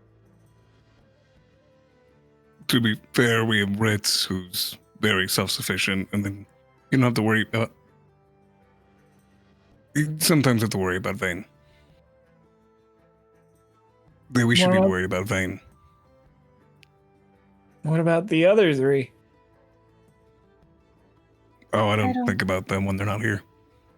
I don't really know them well enough to determine if I should be worried or not. So I just don't worry. Oh, I mean, they're their own squad, so I'm sure they'll be fine, but like, Do you have crime that happens here? crime? I'm not really. If you get caught committing crimes, you kind of just get kicked off. Okay, then Vane won't get mugged. Oh, yeah, no, definitely no mugging. Okay. Last time that happened, he lost an arm. That's how he lost the arm? No. Oh, I was gonna say, if you're an adventurer and you lose your arm to a mugging, I mean, that's just tragic. No, I don't think. No, Vane's definitely been mugged before, if I had to guess. Oh. Ritz isn't often super hungry, and I'm sure Vane has found a very tall man at a tavern somewhere. Okay. Mm, Interesting choice of words. no way. Yeah. Have you ever thought about leaving here? A few times. Mostly to go out and do, like, trips to see if there's anything I want to bring back. I haven't really thought about leaving to, like, leave. Would you ever want to? I don't know. I didn't really have anything to leave for before now. Watch how hard I can cry. I just kind of usher Nove to come a little closer so I can whisper into their ear. We talked to Carmichael. He said he's going to set up a teleportation between here and Cloudbreak. So if you'd like, you can come by the house that I have been staying in over the last little bit of time. I have a painting back at home, or back at the house of home. Oh, that would be really nice. I'd love to see your house. Yes, Bella was the one who decorated, and we have a lot of fish. Apparently there's fish drama, but I'm not privy to all of the details. Selic is. According to some of the druids that have been here, fish have a lot of drama. So that's a here thing as well. Yes. Maybe it's just an everywhere thing. That fish all universally have drama? Apparently. Well, a Yeah. lot of animals do. It's a territorial thing. If they're territorial, they're just dramatic once you translate it. Like, if you watch them, it seems like it's scientific and they're just mapping out territory and expanding or shrinking it. But when you translate it to common, they're kind of just yelling at each other. That's a lot of fuck yous. Oh. Usually cookie and donut. Oh. We have quite a bit of fish. Okay. Sure. I'd love to come by. Renala has some too. I don't know about moving entirely. I've kind of only ever been here. Well, if the teleportation circle is put into place, then I can just come and see you whenever I'd like. Perhaps be we could great. also go back to the old world and I can show you where we used to live, or I guess the area around it. Yeah. Well, I guess you guys in the commission can just go back across the walls, so that would be great. We could go back for a year or two and see everything.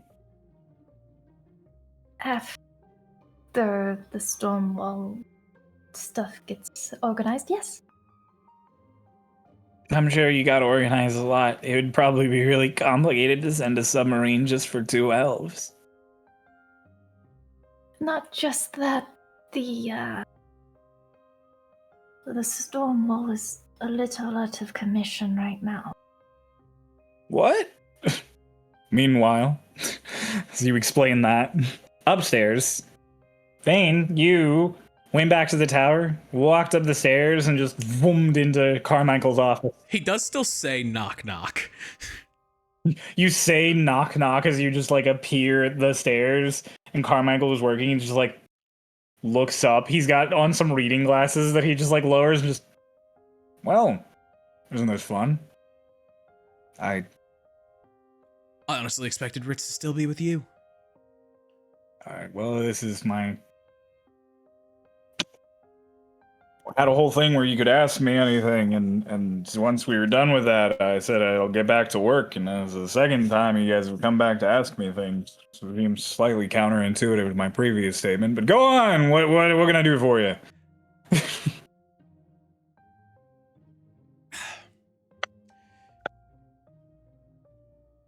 Listen, Carmichael, and like Vane's gait kind of seems to change almost immediately.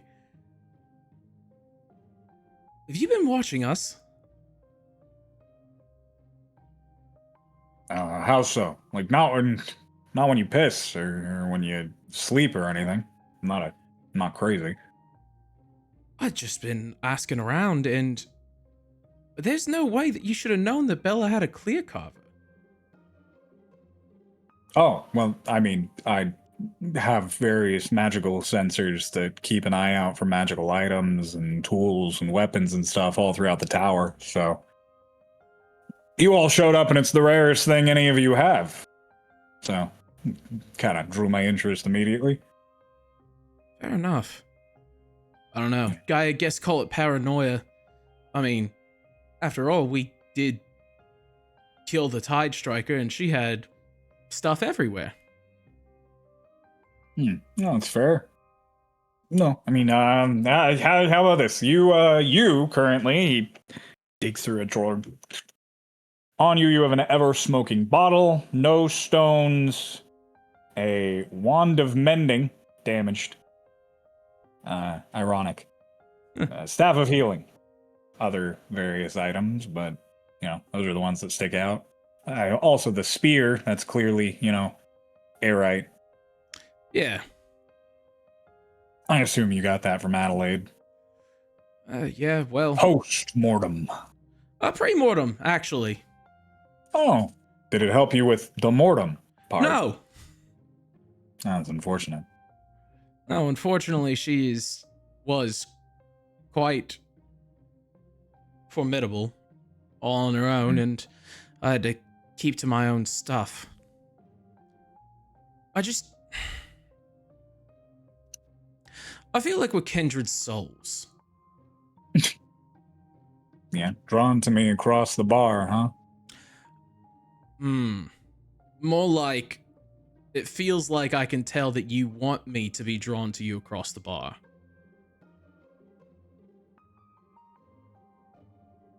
Well, not necessarily you specifically, but you all as a group are pretty tied to me in ways I don't fully understand. We all had shared a whole hokey vision together. Yeah. I just... call it a nagging feeling, I guess. But I feel like you and I are on similar wavelengths of... we don't have friends, but we probably should. Hey, whoa. You said it Bold of yourself. your projection. I wouldn't call that projection. You said it to me. What? You said you don't really have friends. You keep to yourself. Well, yeah, that's because I keep to myself, not because I'm trying to keep people away. But are you?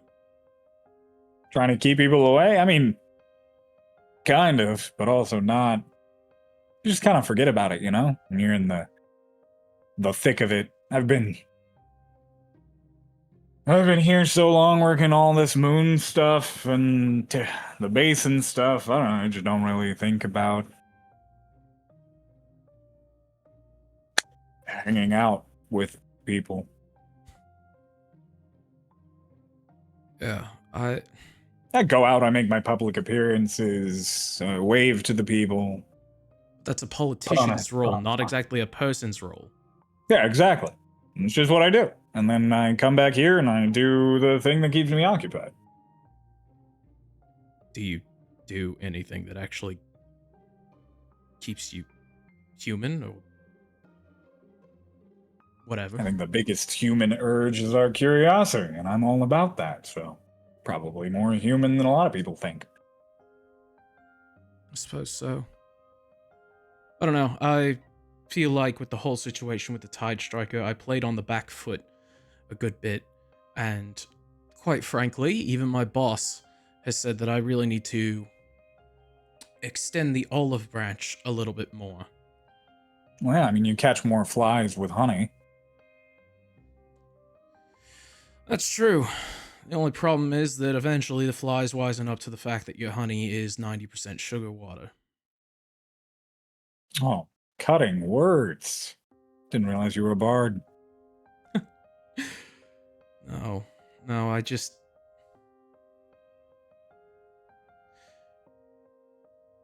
want to know what you want, Carmichael.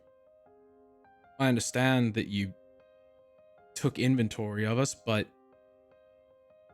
why? You want to have the upper hand. Yeah, to be fair, when you dabble in my kind of work for as long as I did, you always want the upper hand.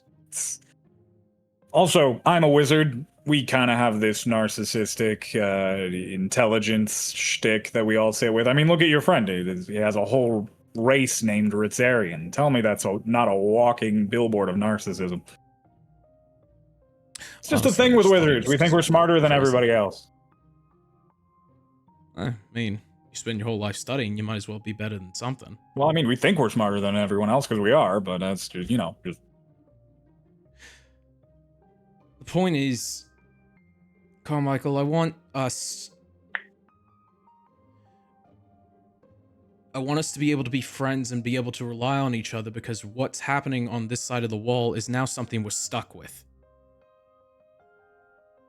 Right. I've heard rumors that the wall's not working anymore. Right. How'd you go and muck that one up? Funny enough, it might have been my fault. Oh, neat. Oh, well. So you fucked it up, specifically. Adelaide fucked it up. I don't know how, but she had control of it, and once the last bit of her magic died out, control of the storm wall went with it. Just so happened that the last bit of magic was to try and kill me, and, go figure. And he holds up the, stump of his arm.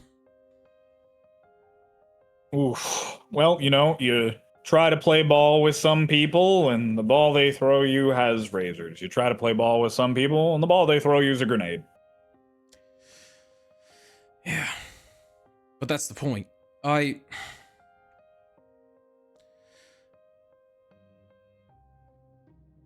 party is full of a lot of really good people who are trying to look out for their people like you're looking out for yours. And I want to be able to trust you. But so far, every single person that we've run into that isn't part of Cloud Breach, and I'd quite honestly argue that it goes for them too. I can't help but feel like they would pass us up for the drop of a hat. And I want to know that you're not that kind of person. Well, I mean, I kind of am. Not to insult you or anything, but if it came time for Haven and Cloud Breach to start duking it out, you're not going to count on Carmichael to show up and rain hellfire on the other side. But I'm not asking you to solve intrapersonal things. I'm asking for you to give us your allyship when it comes to the fact that we're not dealing with Haven and Cloud Breach. We're dealing with a mountain range that can seemingly completely resort you, and a wall that we don't understand. Oh, the storm wall and the echo crowns. Well, yeah, I mean, we're on the same side there. We both have to live in this kooky world. I want to know what's going on with the echo crowns. I want to know if I could control the storm wall like Adelaide did. Oh, it'd make my life a lot easier. The point I'm trying to get at is, Carmichael, I need to know that you are not going to withhold shit from us when it could benefit the whole. Here's the thing, though. You're missing a big point that's in front of you, Vane. Big thing, big picture that you're not processing here. I have no reason to withhold most things from you. And if I do have reason to withhold things from you, it's probably for my own benefit, or for the benefit of the basin. And therefore, I would never promise to tell you it in the first place. And even if I did promise to tell you it in the first place, I would just lie and not tell you when the time comes. So I appreciate the whole negotiation and everything, but at the end of the day, it really comes down to just how well you can trust me. And if you can't trust me off of my word, you can't trust me. What if we can make a deal? Is it an exchange? Fuck, I'll build a contingency for all I care. Look, you don't have any leverage here. I'm the only living Tediary.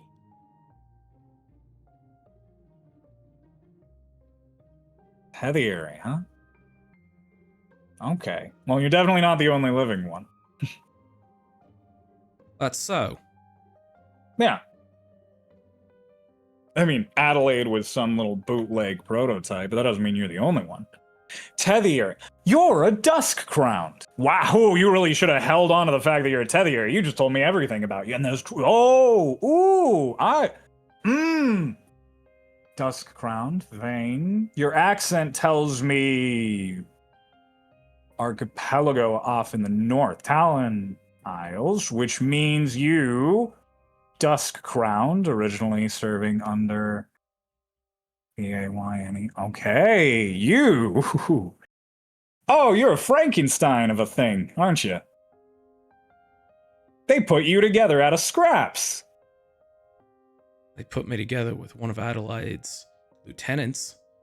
Oh, they put you together with whoever they wanted at the time for goals that they didn't fully understand because, fuck it. You gotta remember, I dealt in espionage for a long time. All the information you think you have on the down low, I mean, I've ripped the throat out of Crowned for doing so much as spitting in the direction of a politician they weren't supposed to. I also worked with plenty of them. I mean, you know, there's lots of people who dig into politics who shouldn't, criminal-wise. Yeah. No, if you're a Tediary and you're not Adelaide, then you're a Crowned, because all of the other Tediary are Crowned, so. It also explains your whole trying to make a deal, trying to swing things shtick. It's good. It's a good approach, honestly. If it was someone who wasn't an Inquisitor before, then you'd probably be good. Unless they were also a Crowned, in which case they'd still clock you, but you'd probably know. Yeah, I mean... Fuck it. The point is... I want us to be on the same page, Carmichael. Alright. Alright. I get it. You don't need to keep prostrating yourself in front of me. Look, old adage, keep your friends rich, keep your enemies rich. Wait enough time, you'll find out which is which. I just want to help people who can help me and avoid pissing off people who would give me trouble because killing them is too much effort. Sounds like you and I have fairly aligned goals. You want to make a deal? You don't have anything really that I want, and the only thing you want from me is for me to give you information and be on your sides or whatever. How about this? Between you and me. I haven't been able to crack the Echo Crowns. Because going in there alone is overtly complicated and obnoxious. And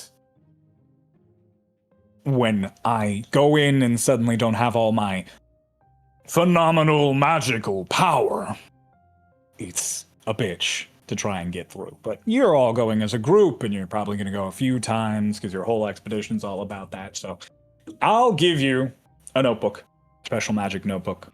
I'll give you an extra little enchantment in it to do something fun if you want, but it'll just copy down all of your notes, make it show up here in a note in the tower. Do that for me, and let me get those reads on the Echo Crowns, and I'll do something for all of you. Each one of you can make a request of me, and I'll do what I'll do my best. Care to put that I don't in have a writing? wish spell, I'm not a genie, but I'm still a 9th level caster with an intricate network of underhanded individuals throughout, you know, the entire continent. Which you also have a network of underhanded individuals, I assume, all throughout the entire continent. But And I'm assuming some of those individuals are not the different individuals from one another. I don't have any crowned in mind. I specifically try and avoid you lot. What was that? You can't trust a thief. All right.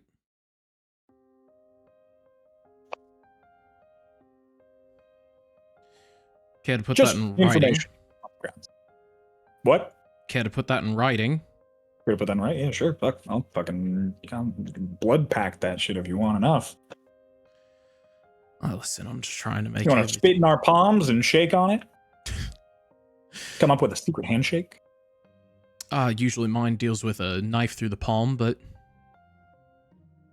No, unfortunately, thanks. I only I have mean one it. hand. Huh, yeah, that'd probably put you out pretty hard.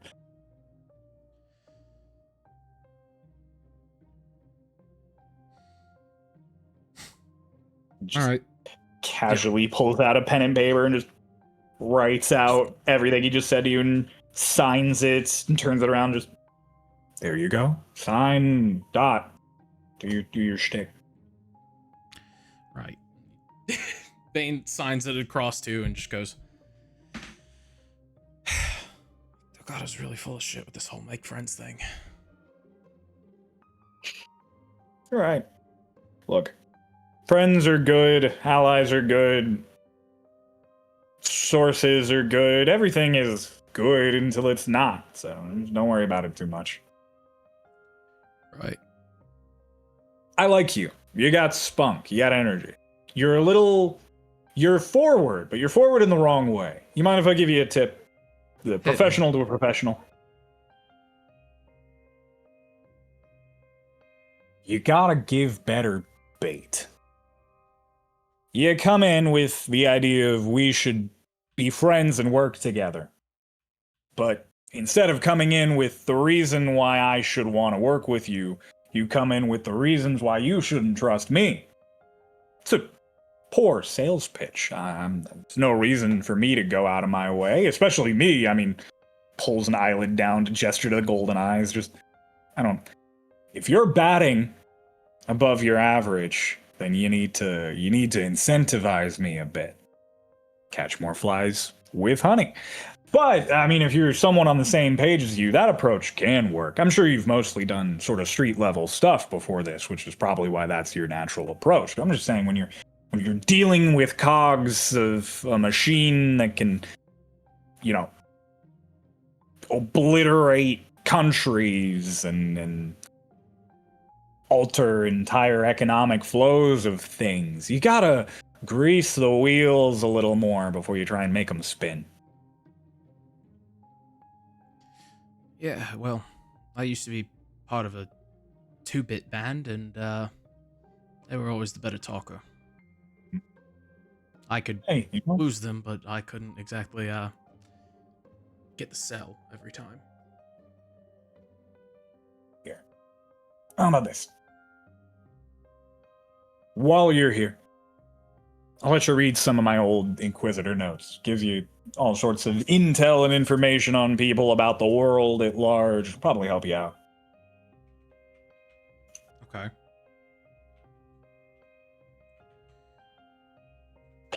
And Vane has a moment of like thinking about it and goes, "You promised not to wipe how to get back here from us." I mean, unless you gave me a reason to. I don't plan on giving you a reason to. No need for me to do it. I don't know. Everyone just seems shocked at the concept of an actual visitor. Well, yeah, I didn't really allow them before. All right. But like I said before, at this point, Delgado and a bunch of the other Corps commanders, presumably at this point, know about us, and maybe other Stormridden too. So rather than sneakily espionaging my way through the entire hierarchy of Cloud Breach to memory wipe each individual one of them just to be safe, I might as well just start slowly opening up the negotiation table. Makes you feel any better? They don't exactly want to get super involved with you. If anything, I feel like we're the olive branch, and then they'll kind of let you play on your own as long as you play nice. Well, here's the thing. Their idea of playing nice and my idea of playing nice might not be the same thing, so... Trust me, I know the feeling. Sometimes it really feels like you're just a fucking chess piece. Well, I mean, you are. You're just a Stormridden. You're not a corps commander. You're not a guild master or a governess of the city. You're not a high-level caster in his tower. You're not a lord of Haven. You're just an adventurer. But that means you have something all of them don't. You have fluidity. Yeah. You can go places the rest of us can't without being questioned or ogled at. You have the ability to be and not be without question. It's a tool, the power of anonymity. Yet you seem to know exactly what I was even before I got here. Like I said, you and I worked in the same business, just different ways. Espionage, I don't mean crime. that. What do you mean?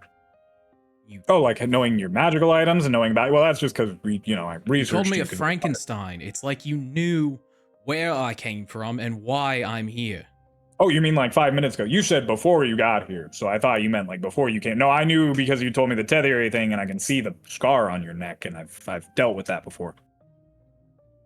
Dealt with it before.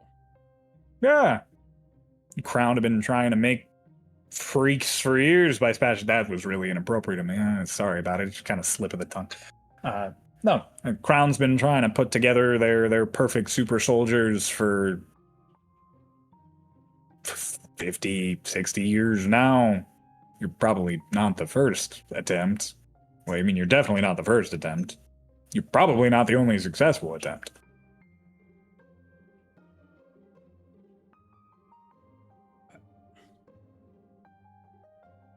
I once fought one guy who was 3 orcs, a furbolg, and a half-elf all sort of welded together. They got all your pieces to fit really well. They did a good job with like skin grafts and things, because that was not something that he had going for him. He was kind of a chimera of. It was sad.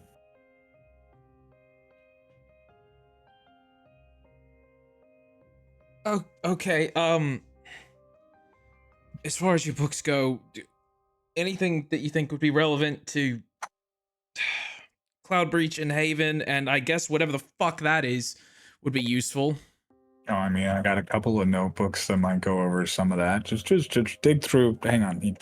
The cabinet opens at the other end of the room. Just dig through those books. Have your fun of it.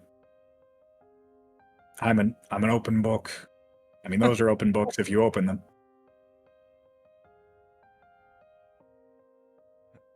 If it was really so secret I didn't want you to read it, I wouldn't let you read it, and also it wouldn't be out and about in my office. Does that imply that you have a secret vault of secret books somewhere? You're goddamn right I do. What kind of shit's in there? Shit you shouldn't read. Like Necronomicons? I've fought a lich or two. Stolen a book or two. I did help create the ritual that got rid of the sky. So, some books that I don't think regular people should read, especially criminals. Your definition of crime is my definition of just trying to keep status quo. Yeah, that's why we don't agree. Because you're a criminal. Go, read before I wipe your brain and kick you out of the basin. Read quietly, then. Preferably. He puts his reading glasses back on and just goes to working.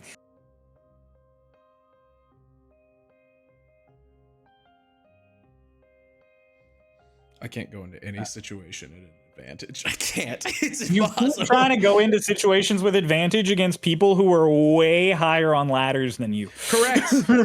I gotta try and do what I gotta do, man. You need to start going into to try and have advantage in situations where they're like random guy C. Yeah, you're like, I'm gonna get an advantage on this guy. They're on ladders, you're on the ground. I'm chilling. This is what we call failing upward. It works. They have the high ground, Anakin. They sure do. Ritz, you head back down to the library. What are you searching for? Just to read? Well, I guess what? I'd be curious if they had like any particular books that like our library doesn't have. Perhaps on like this side of the wall, the geography again. Ooh, okay. Make me an investigation check. I will say you can't use your book to have an advantage. Said can't. Can't, because you're just digging through books. It's not like taking note of where which books are will not give you more than you can remember and look at with your eyes. Fell.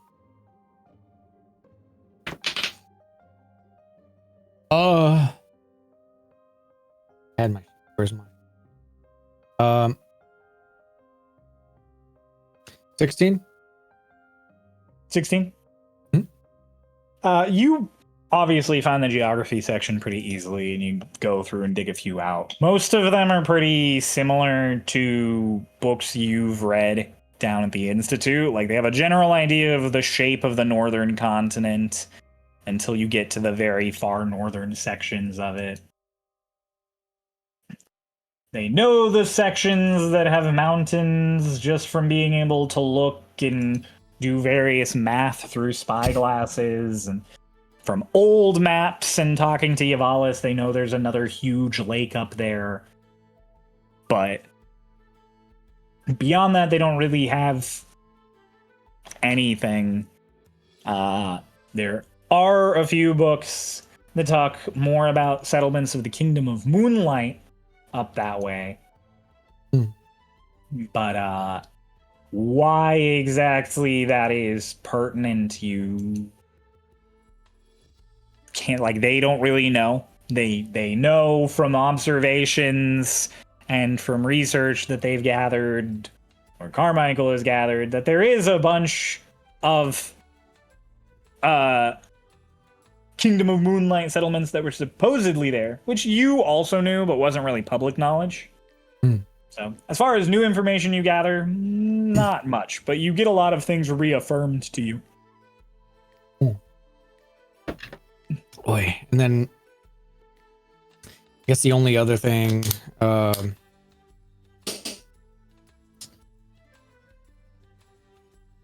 this feels weirdly hard to sort of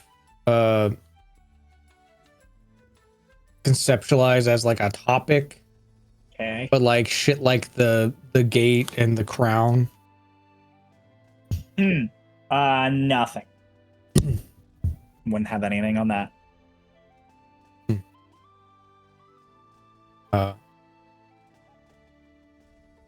Well, magic spells, fuck it. Let's go basic. Not here in the library.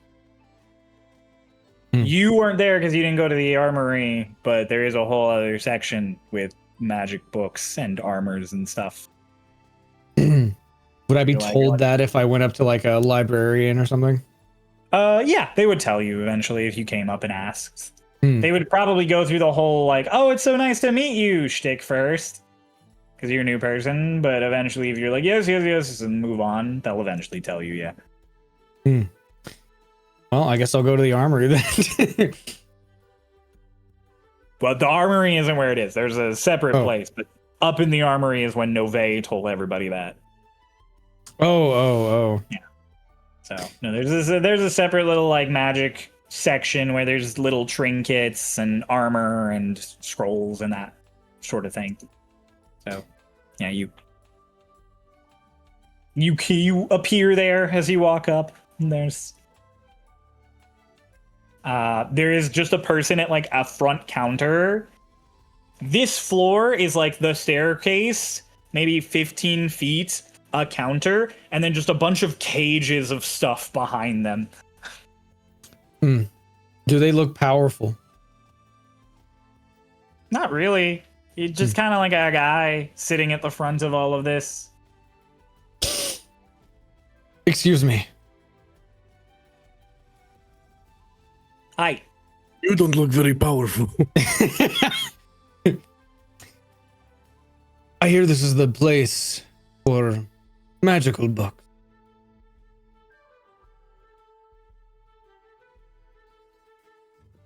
Yeah, I mean, if you're looking for a magic book, this would be the place to get it. This is where we keep all of them.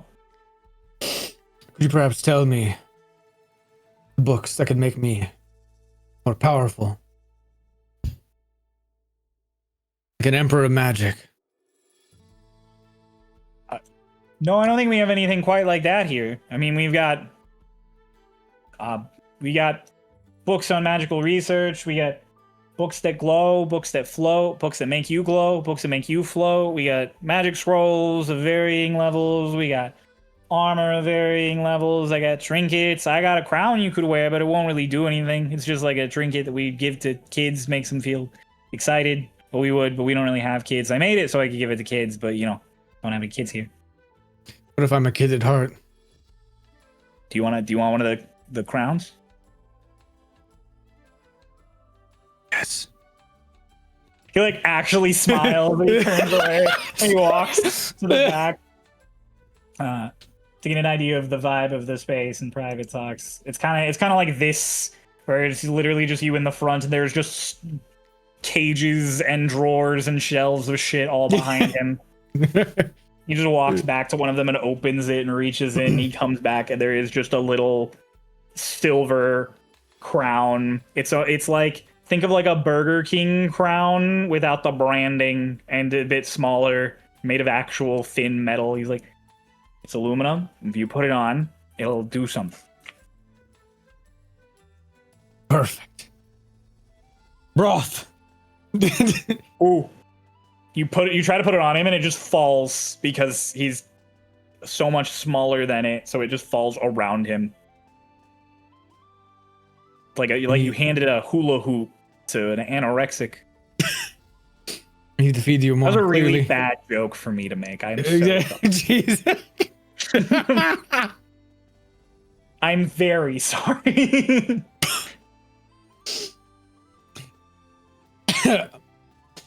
Well, you can have one later. Goes away. You put the crown on your head, and immediately it goes, and there's just like of tiny little fireworks that come off of your head. And the guy's just like, huh? Pretty cool. It's fun. Does this always I go already off thought it every would be time? really successful at birthday parties. He does that and sees it. See if it goes on and off again. Oh no, it's got like a cooldown. It only works every hour. Oh, you can party every hour of the night. I wouldn't wear it to sleep though. I couldn't find a way to turn it off for that time. So if you wear it while you're sleeping, every hour it'll go and explode. It might light your pillow on fire. So it's continuous. If I were to just keep it on. Oh yeah. Oh So- yeah. Does the timer pause if you don't wear it? No, after an hour it'll be able to go off again. If you put it on after that hour, it'll go off. He won't do it if you're not wearing it. Huh. Very neat. I'd say this is power in its own right. Celebration. We all need that sometimes.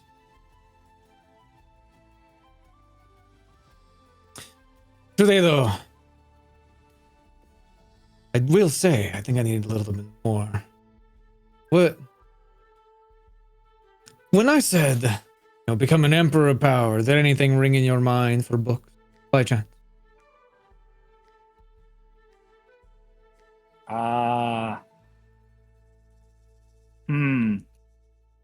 Emperor of Power. Give me 1 second. He turns, he goes back through various things.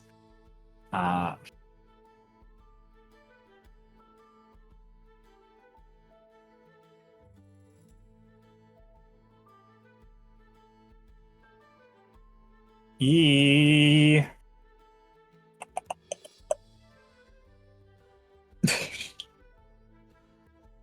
comes back and he sets 3 spell scrolls in front of you and he goes, this one's tongues.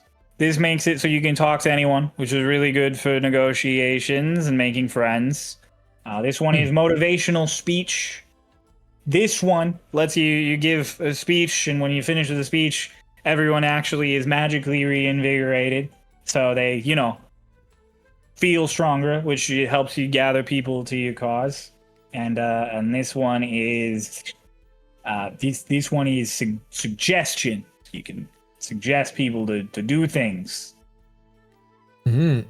These would all help you become a powerful emperor. Hmm. Unless you mean in like an allegorical sort of way or a metaphorical sort of way, and not like a literal political trying to gather people and make an empire. Well, the way that I see it, magic is the key to lots of things. It actually helped me be a ruler once. Oh. So, I mean, you don't really need to know how if you've done it before. Pretty much. Actually, yeah, now I think about it, yes, actually, that's very true. If you just mean like you want to be a really powerful wizard, I got Fireball. So do I, actually. Oh, well, that's, I got dig through. It's like, wait. Do you have more like a textbook of sorts that I could learn from rather than a scroll? Well, I mean, this is where we keep like the magical stuff, like enchanted stuff and spell scrolls and stuff. We don't have any like, well, if you mean like the books that you can read that they make you smarter or stronger or stuff, we don't have any of those. Ah, And if we did, I probably wouldn't give it away. I'd probably read them. yeah, that's fair. I think more than anything, I was just hoping to expand my knowledge, see if there's anything knowledge based I could get, maybe a new type of magic, perhaps that I've never heard of. No,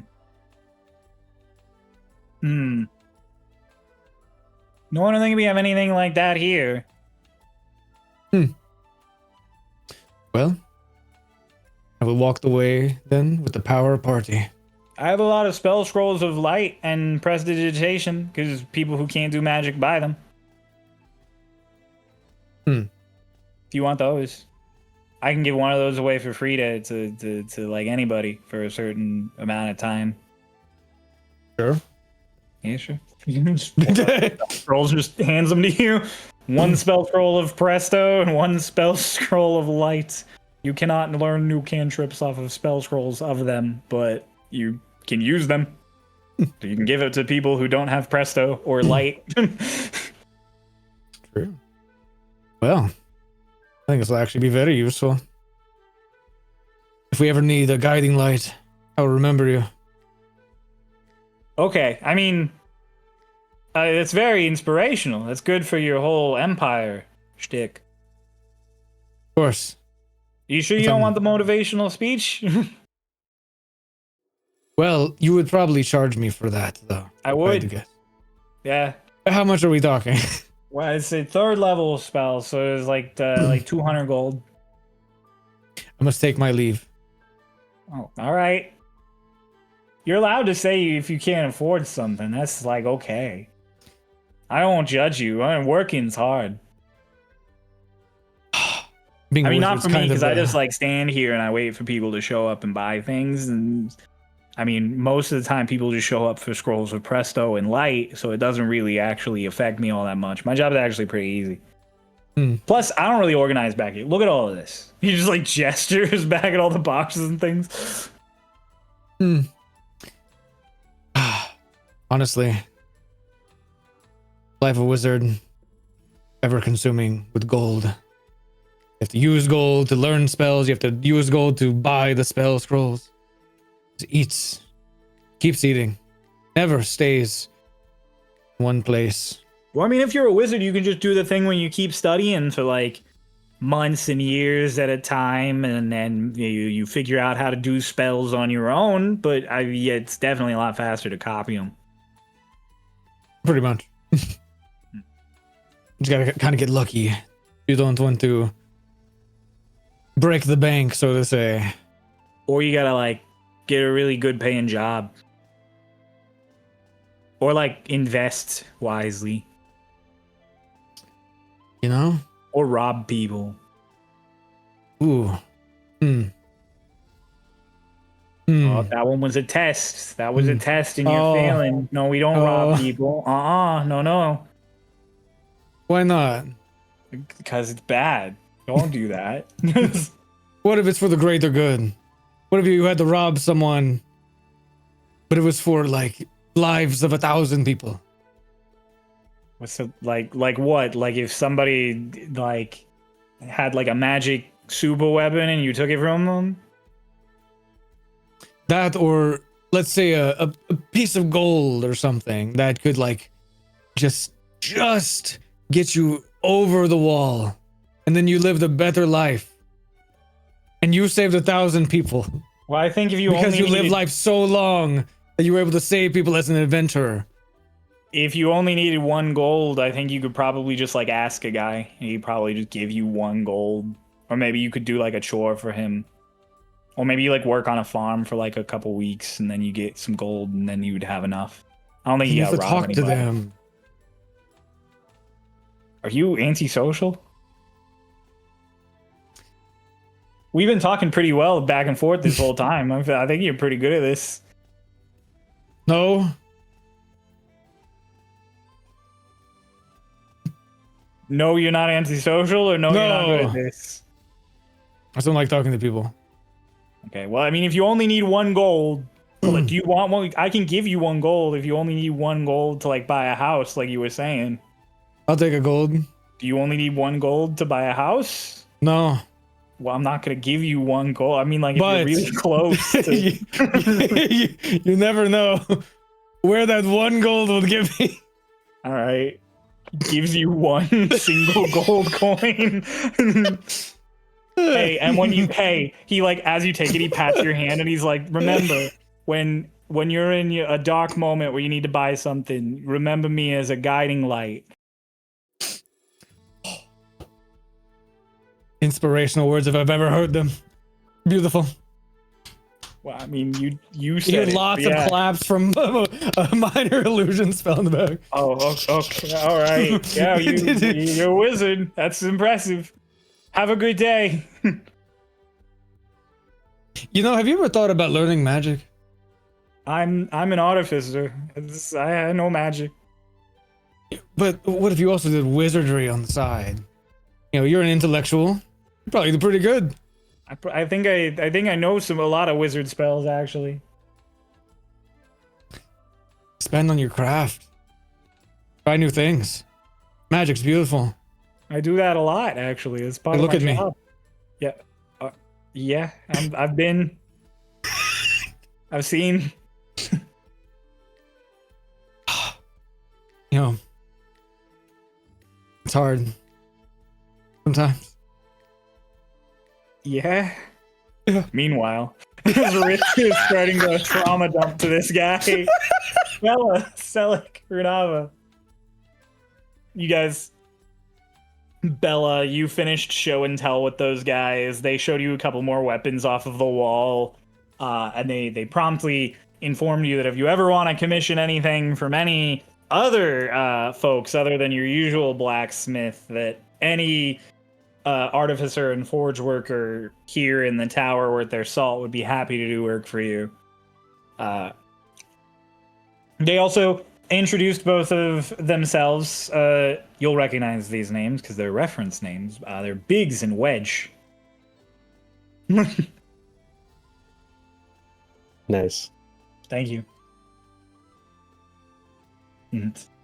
What do you guys do once Bella is done with her show and tell and her observation of the armory? I just wanted to give one little thing because I haven't mentioned it yet.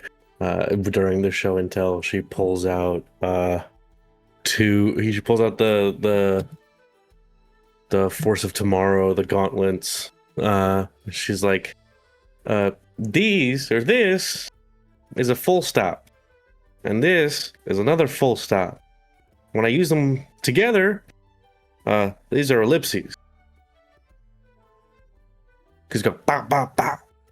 Oh, and then it's a stop on either side. That's smart. Yeah. I like that. I like it. That's clever. That's a clever name. Why don't you come up with clever names? Or Raisin Drop. It's a good name. I don't know what you're talking I think it's a good name. It's funny. Bella finishes up. What would the three of you like to do? Nove's like, we can look at the bell scrolls or the magic armor and all of that other stuff if you want. It's up a floor or two more. Whatever.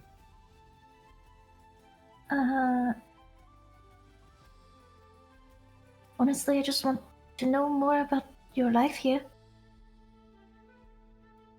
I'll have all of us will have plenty of time to explore and learn what each floor has to offer. I mean, I'm sure we'll eventually learn your day-to-day as well, but that's... They look kind of embarrassed. They blush a little as they're like, I kind of go to work in the communique and help the artificers, and then I go to the greenhouse for lunch, and then I go to the market after work and go home and read. And I kind of just do that. Shall we go to the market then? Sure, but I always go to the market. Is there not anything you want to see? You're new. You haven't seen all this stuff. I want to see whatever you want to show me. Okay. I can show you the market. There's lots of food and neat snacks. Let's go downstairs. Neve just... Bye, you two. Pigs and Wedge just smile as they go back to whacking at the sword. One of them's just like, oh, it's all cold now. We forgot to warm it. It's gonna crack. It was your job, not mine. I swing the hammer. So we're all leaving now to go to the markets? Yeah, unless you'd like to go elsewhere. I'm gonna tell the group, I'm like, I'll come join y'all in a little bit. I just want to take a longer look at the weapons. Just want to sort of hold some of them, and that's not really very entertaining. I'll be with y'all in a little bit. It's hard to get lost. The place is pretty small. Yeah, and also the tower will. You said I think about where I want to go, and it'll take me there. Mm-hmm. Oh, I meant if you wanted to go to the market, you can't really get lost. It's sort of just down the Right. road. Okay. Okay. As we walk out, Select turns back. Bella, Yeah. are you only staying back to hold weapons? I might like wander around a little bit, but I'm not like what do you mean? Simple question. Is there somewhere you're planning to go that you don't want us going? Somewhere I'm planning to go that I don't want you to go? Yeah. No. Okay. It just walks.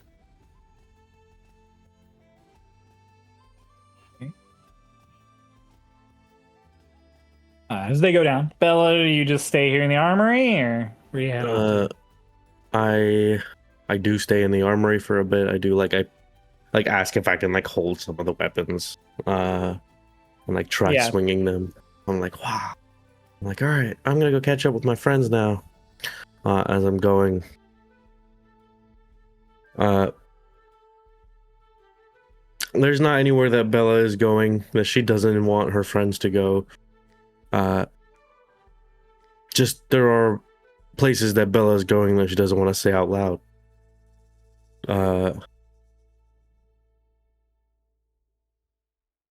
Bella seems very intrigued by how this tower functions and how the stairs function.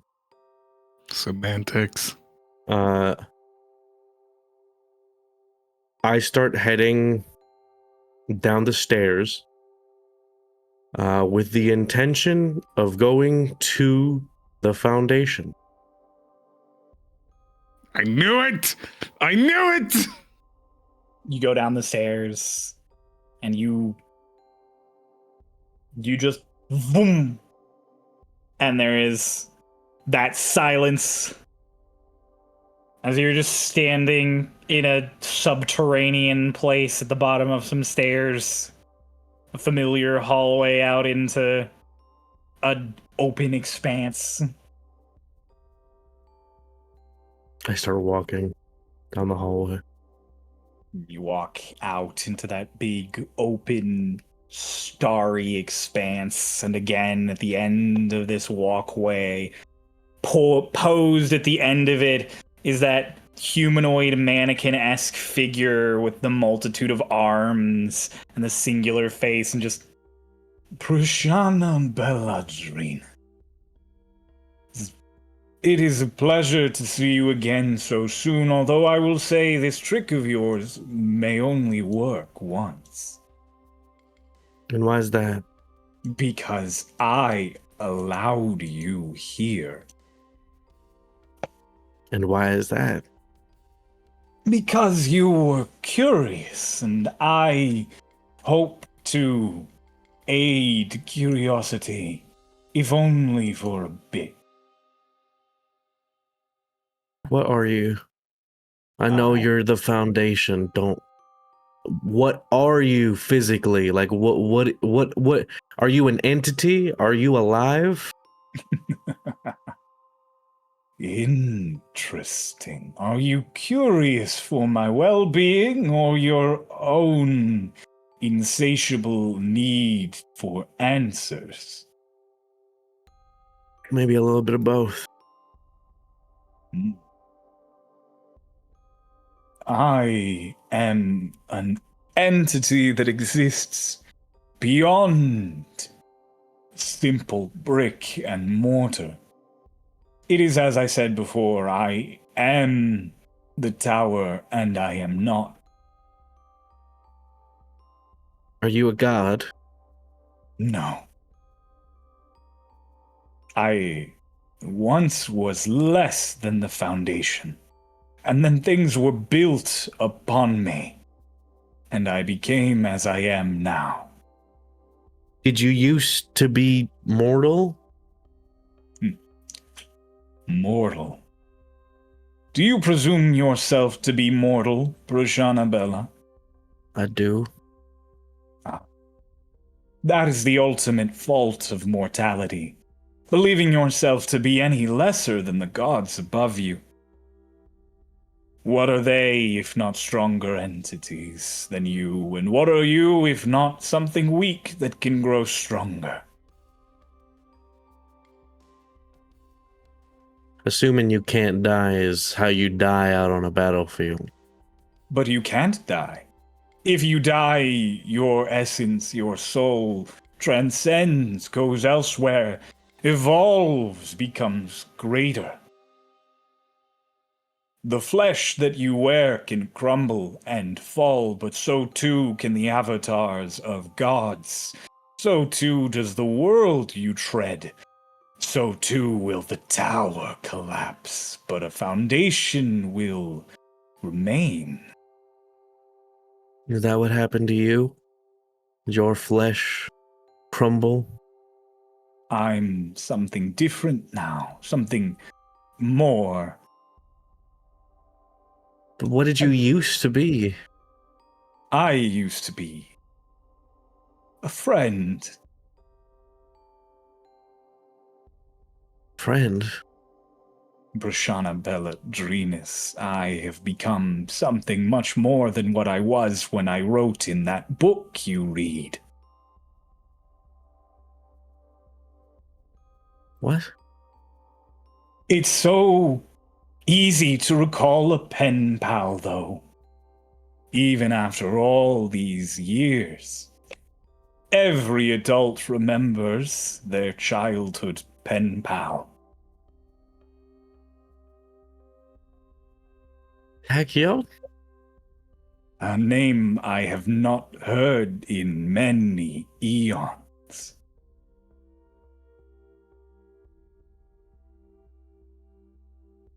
What? How did you? I am the flesh of Tachyon, but I am not all that he was. He left the body and moved on to other things. His memory and body was forged into me as his soul and essence entered the long dream.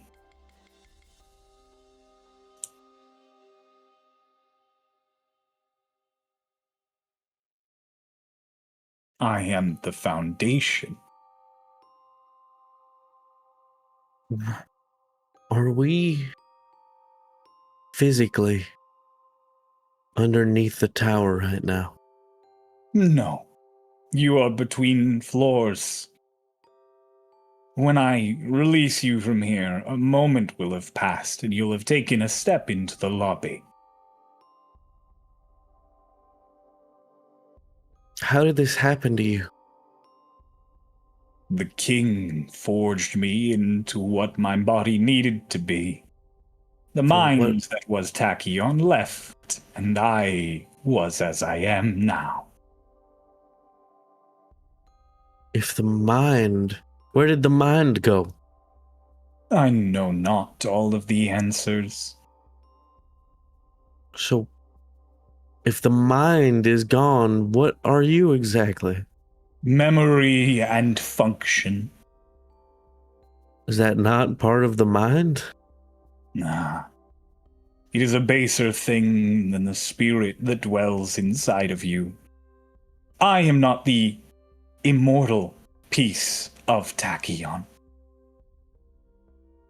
The same way your skin is not the soul of Prashana Belladrinus. Where are you right now?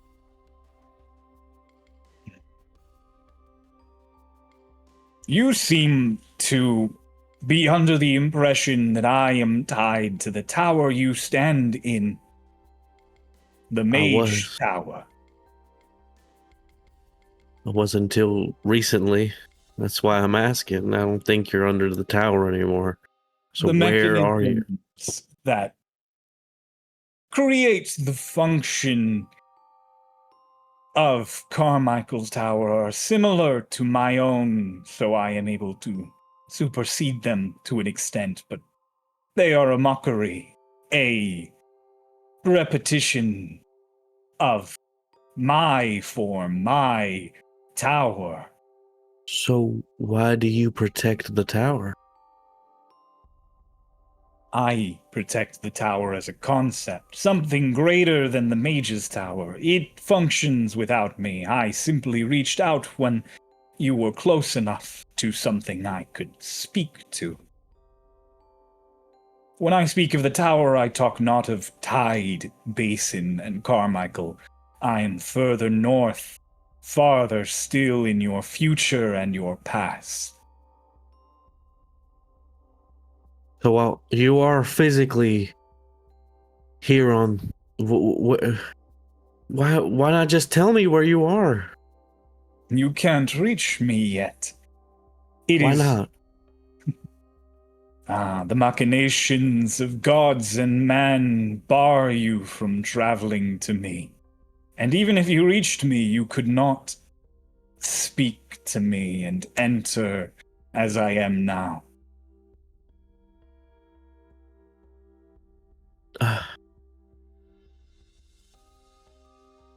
Tachyon, when are you right now?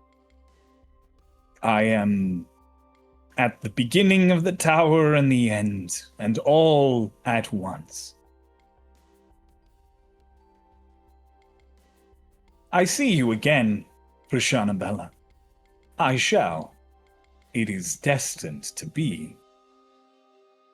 And also, at the same time, this is the last we will speak. Or the first. Time is so irrelevant when you reach the position that I am in. Wait, but so you're in my, you know my future?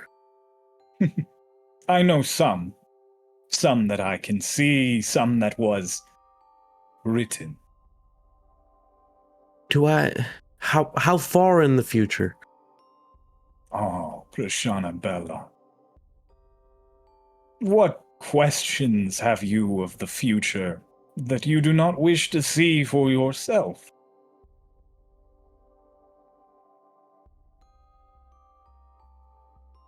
Can I?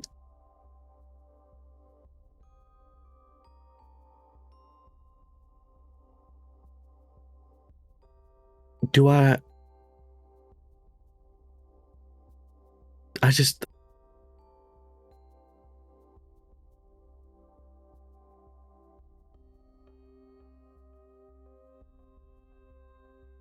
Can I save him? Wayward soul that you seek to reach is one of complications. One who will save you, and whom you will save, and who will take you, and whom you will take.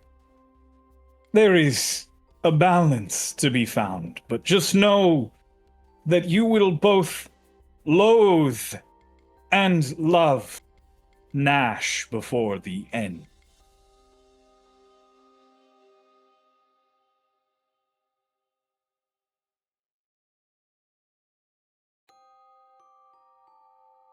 Right. Right.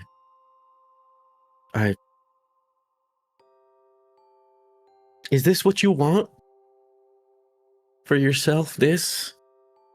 Whatever this is? Are you happy? Have no want, nor joy, nor malice, no sadness. I am a being, as I said, of memory and function. However, luckily for you, I remember. A pen pal and a friend. I remember you too. It's still happening for you, Roshana Bella. Write Yeah, to it me. is. Write of your favorite colors and your foods. Do you remember what my favorite color is? He does, but I don't. Red. It is red. Of course, the kind that you wear.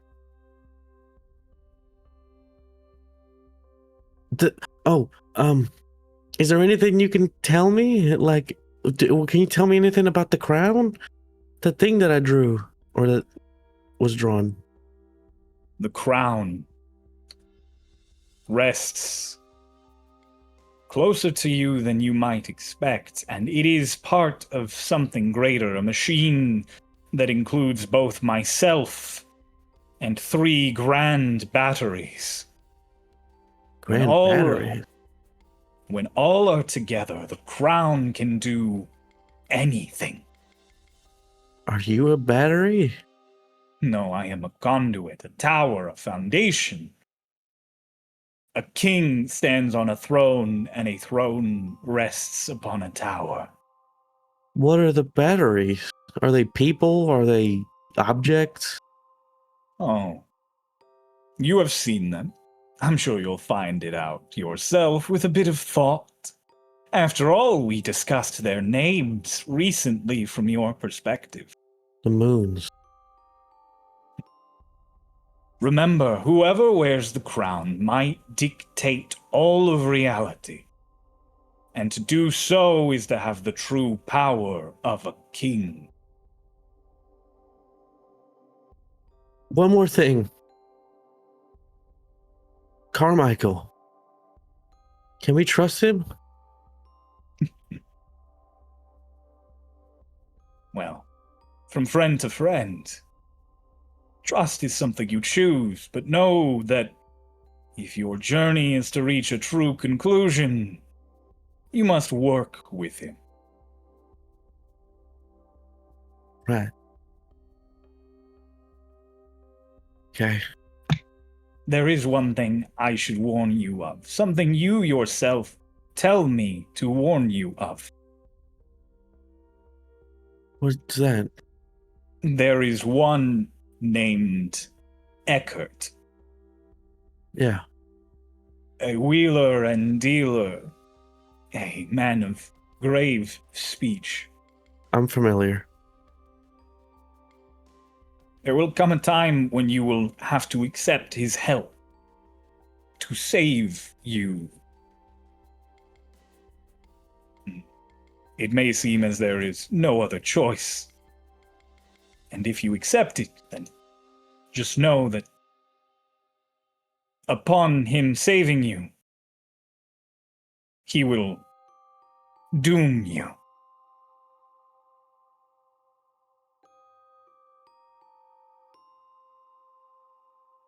Right. Okay. I don't assume you can give me any more details on that. I can tell you this, it is one of the last things you wrote to me. Far after you and Carmichael's dealings had ended. When the sky shined in many colors.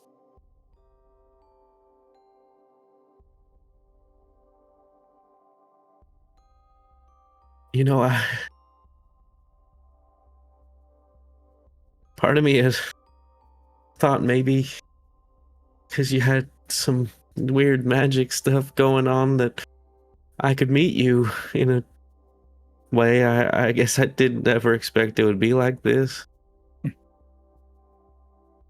Why is this book, why has the artery been passed down in my family? Are you a relative of mine? Brashana Bella, it has been passed down because I have made it so. And you will make it so.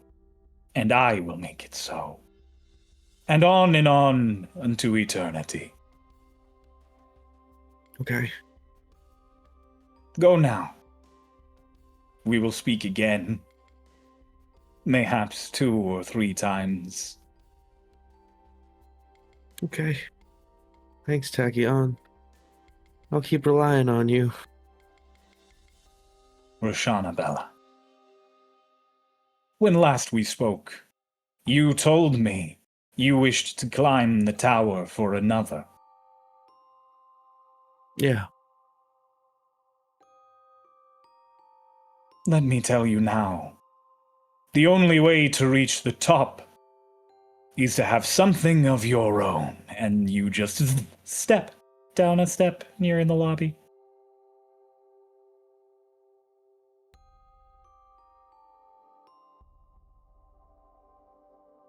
Take a deep breath.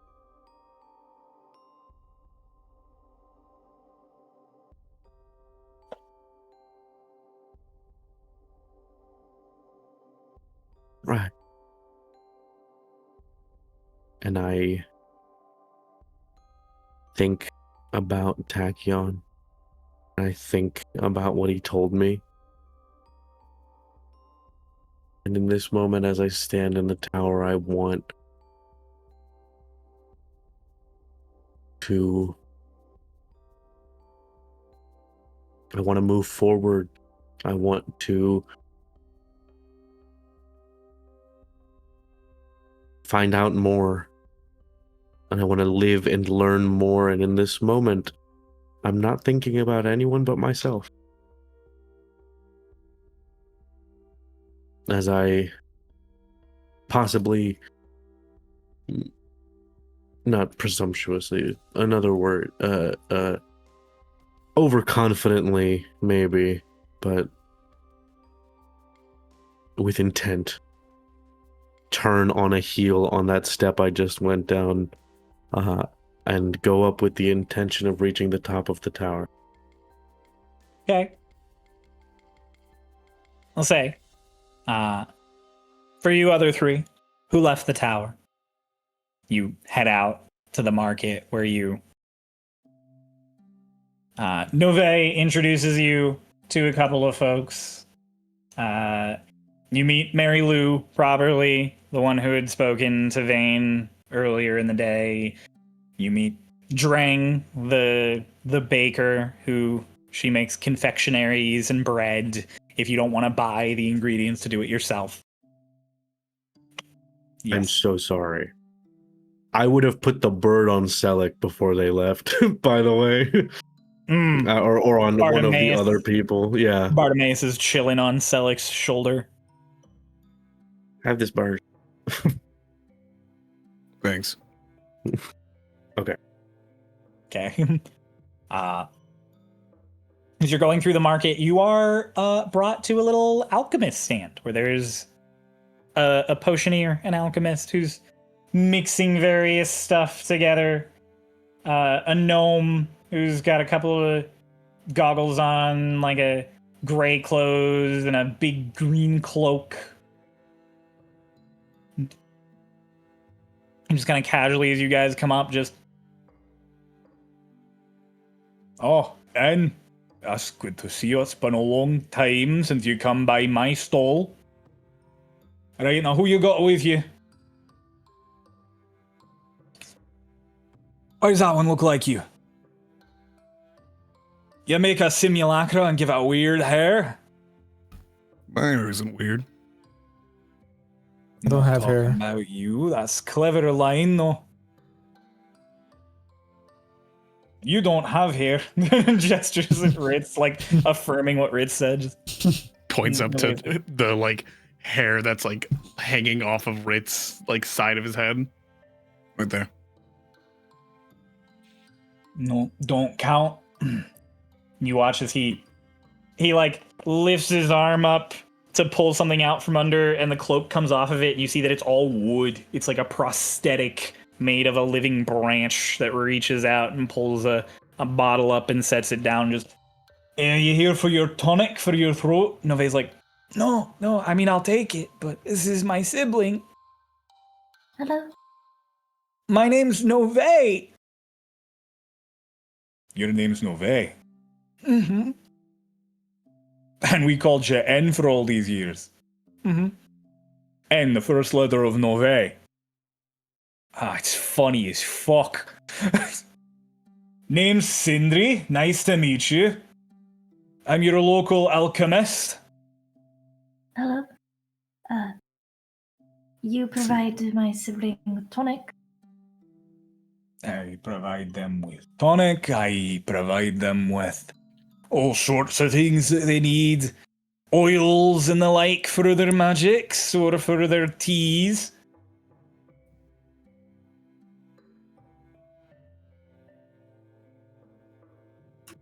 I can Where'd you provide get your you arm? with things also if need be.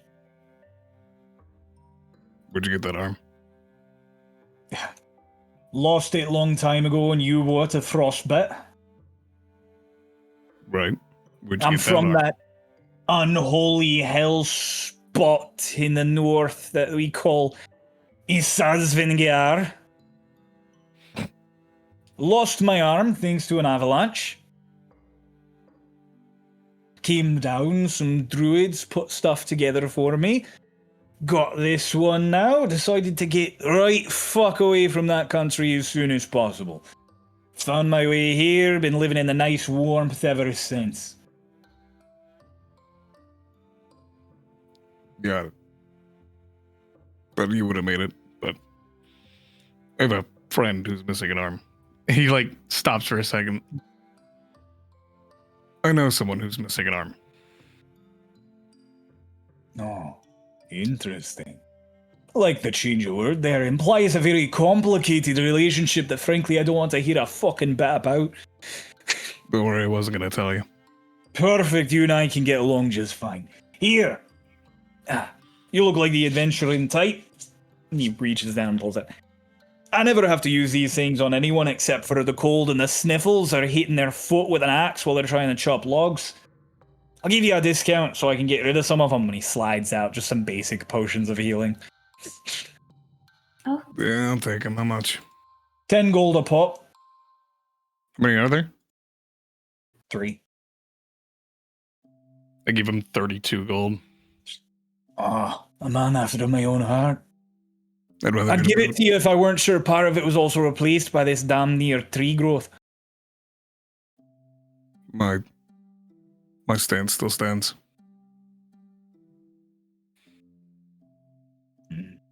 Fair enough. You there, sibling, you have a name? Yes, hello, my name is Runava. It's a pleasure.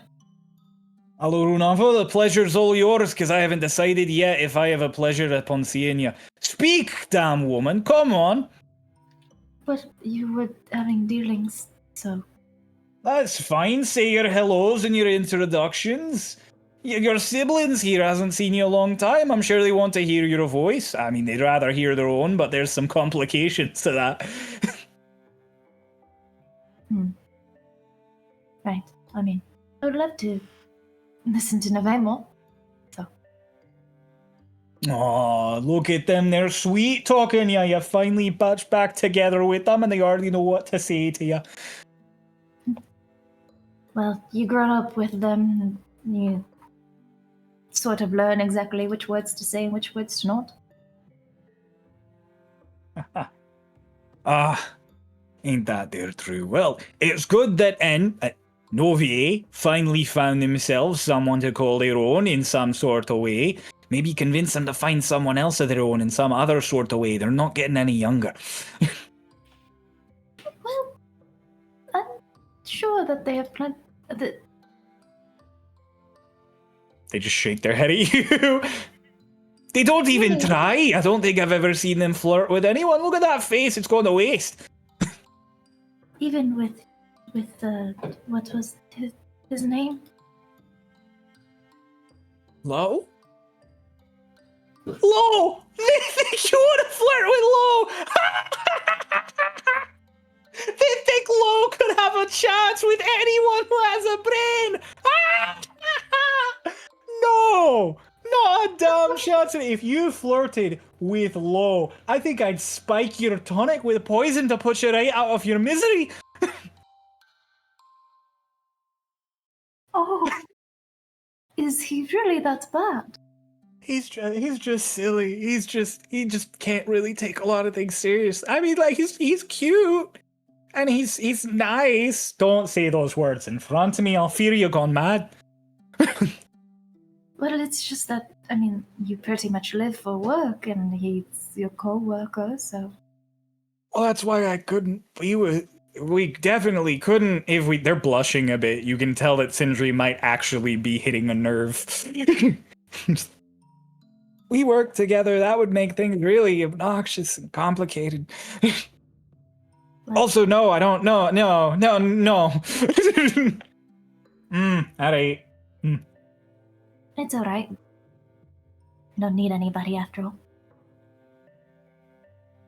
Well, I hear you're all changing things up around here. We're finally going to have guests, which means I might be able to get a bit more money out of folks. Everyone only has a certain amount of special homebrew tonics that they want to buy every month. I can't really shellac the things as much as I'd like. Well, what interesting things do you have to offer? I got potions that explode, I got potions that make you explode, I got potions that make your bowels explode, but that's only if you need it for medicinal purposes. I got poisons, I got ethers, I got some weird combination of the two, which you can't really drink, so it doesn't work. Ethers, I love ethers.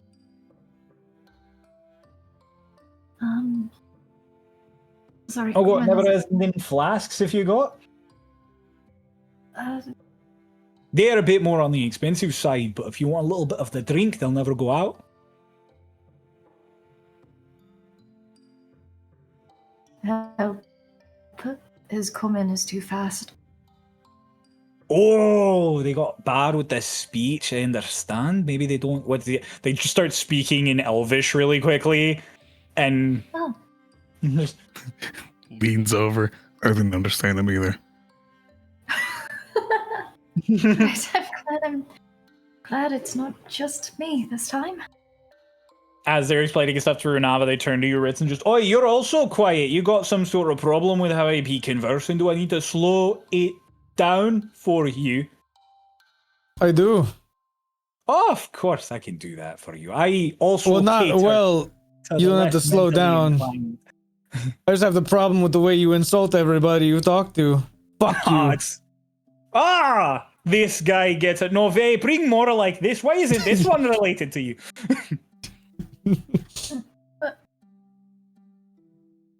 Oh, she's gone bashful now. Don't worry, I won't insult your blood link at all.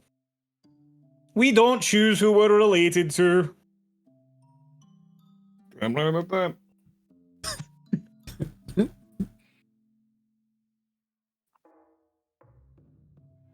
Personally, I would still choose Nove.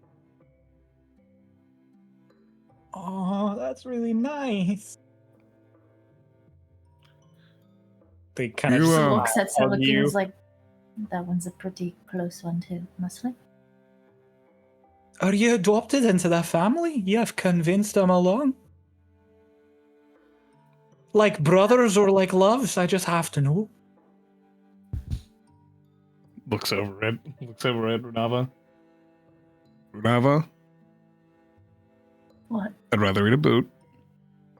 That's fine. No, it's just that we're very close because we've had a lot taken from us. Trauma bonding. That's truly the best way to make friends.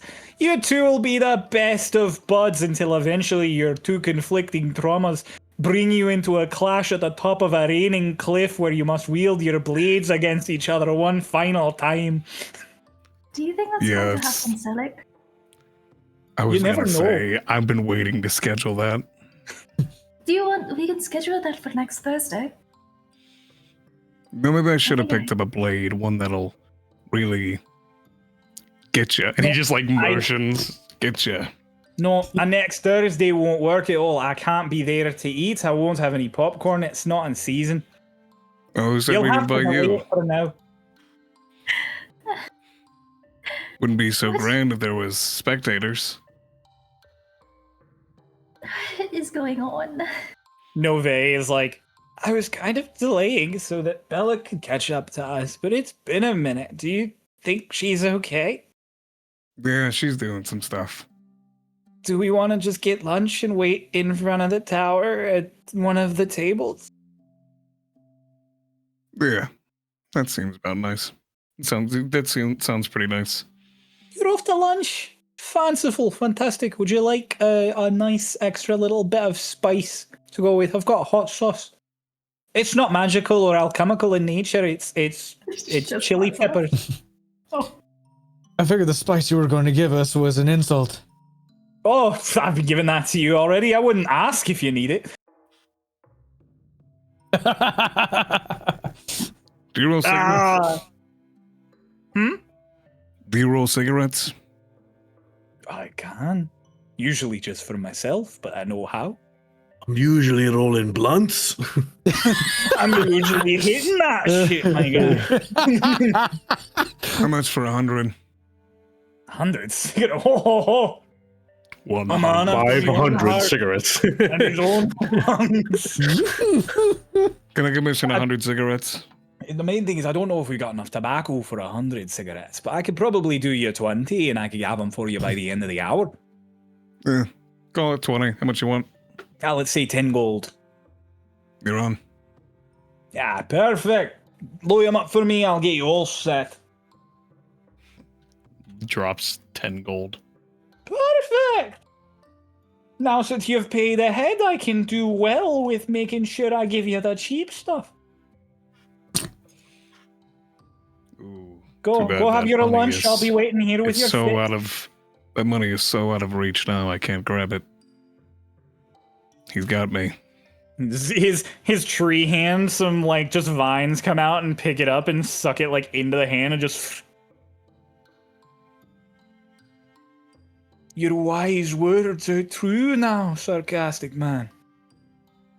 You got Where an does it axe? go? Looks over at Ritz. Do you have an axe? I was more of a longsword type of warrior. Okay. So I could get my arm if you give me some time. Truth be told, if you probably just punch me well enough in the gut, I just spit them right out. They'll go straight to the gut. If you stab you in the arm, do you bleed blood or sap? I've never tried. Would you like to give it a go? You're feeling let a me bit eat first. vindictive. Let me eat first. We'll see where it goes. Gotta get my stabbing ready for that night on top of a mountain. I'll offer you up a practice dummy in the form of me forearm. Not much of a stabber. I will just know it's not going to really help you find any vitals unless you're hoping to gut her right at the fucking... right in the meat of the arm. I don't know enough anatomy to make this bit make sense. Go on, get out of here before I run out of bits.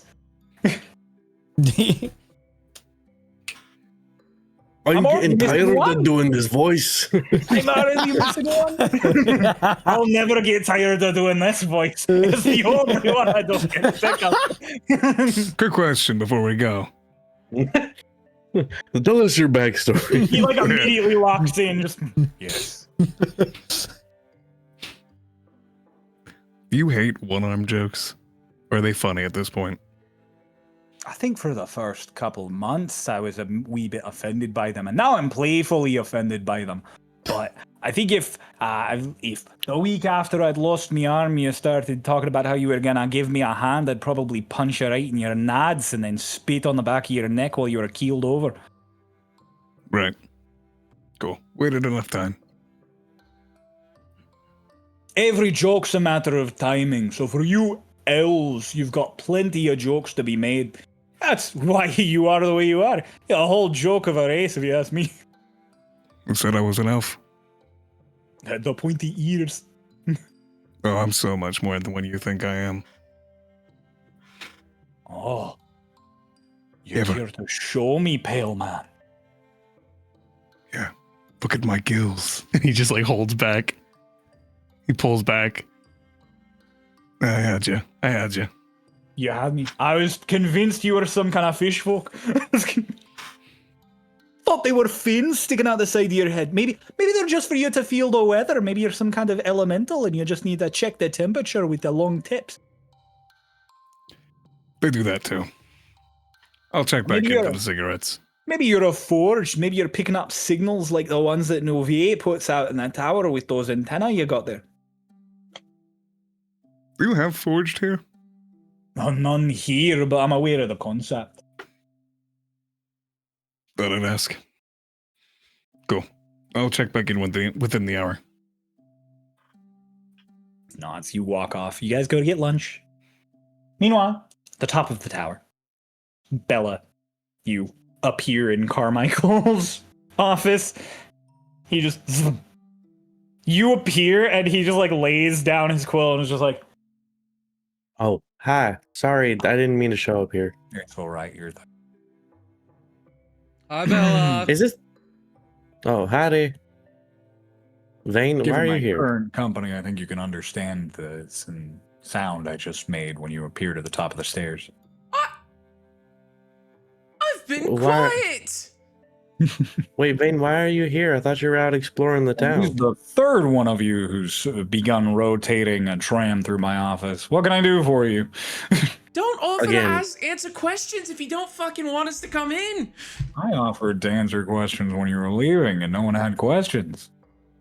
I expected you'd all come back in a group at some point and have questions. I didn't think I was going to get a revolving door of one of you at a time. Makes it easy to follow. I don't think it really does, actually. Now I have to explain all of this shit to each of you every time. Okay, again, like I said, I didn't mean to come here. No, you're was- fine. Where were you trying to go? I just had a vague idea going to the top of the tower. Is this the highest point? This is the highest room you can get to with the stairs. If you want to go any higher, you have to come here, and then there's another way up. Do you want to go to the top? I can show you. Sure. Yeah, all right. What about you, I mean, Vane? if You it's want to not take a study gonna- break? I don't I'm mean gonna to, try like, and take break you into away. your secret vault while you're here, while you're gone. Do your There's very a best. secret If you vault. can find it, you can have a pretty shiny little gold coin. Hmm. Do the stairs work to get there? No. That was worth a shot. And he just goes back to his book. Like, you can see, it was so clear he wasn't even planning on getting up. Come on, Bella, follow me. And he walks over to... there's a bookshelf that he just taps and it slides aside, and there's a door. And he just opens it up, and there is another smaller spiral staircase inside. And just, after you. Angie. Duck in. We will have to pass by my bedroom, so if you don't mind taking your eyes away from peeking at my unmentionables, I'd appreciate that. Salute. You go past, and there is an open door to like a big bedroom with a four-post bed.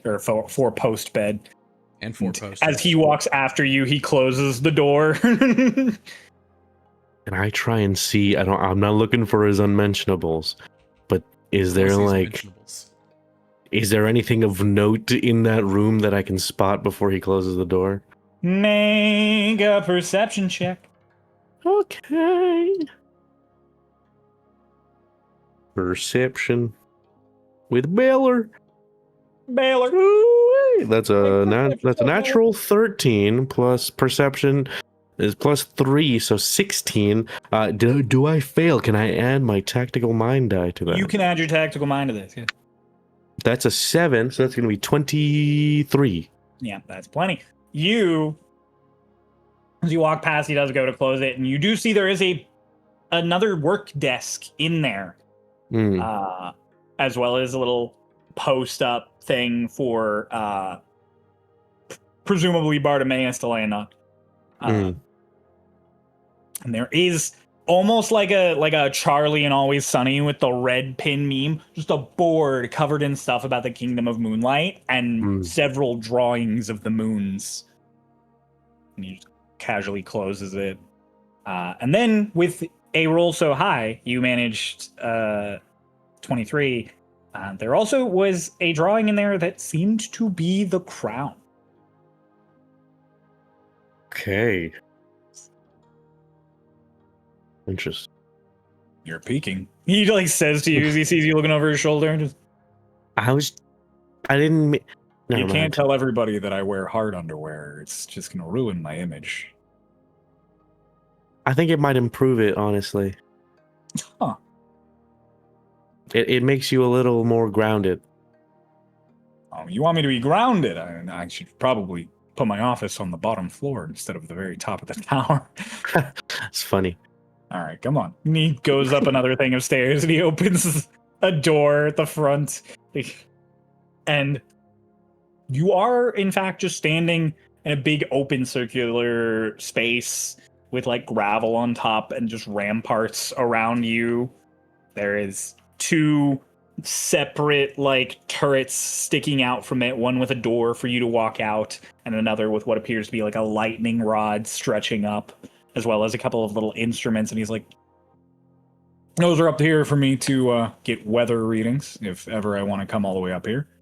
We actually stick a little bit out of the sort of safety bubble that keeps weather in check here in the basin. So he gestures, and as you look, it is this very, very nice view of the desert in several directions. You look out to the south, and you can see rolling hills of sand and rock that go out. And then you look to the north, and you see trees and hills and coastline, and then you see a big, huge stretch of ocean past it. And on the very end of the horizon, you can see another landmass with some mountains that's presumably the northern continent. And if you follow sort of northwestern, you watch the coast pull away until, if you squint close enough, I'll say with your perception at what it is, you can see what appears to be land that moves north. That must presumably be the land bridge that's the Echo Crowns. Wow. This is a crazy view. I'm surprised you're not looking out of here the whole time. Oh, I mean, I come up here plenty. That's why I had the stairs installed. You know, that's fair. Is there like a balcony out, or is it like out a window that we're looking No, it's like this is the top. There's no. It's like a flat top. Yeah, it's a flat surface. There's gravel under your feet, and there are just like the ramparts in front of you. Being tall, especially, there are no impediment to your view. I look down, like straight down. It is a very long drop. You get that instinctual like curl in your gut of just like, oh god. I wanna fight that curl in my gut for just a moment, or for as long as it takes me. I'm gonna just sort of look down, and I'm like, "Well, which way are the markets?" Sorry.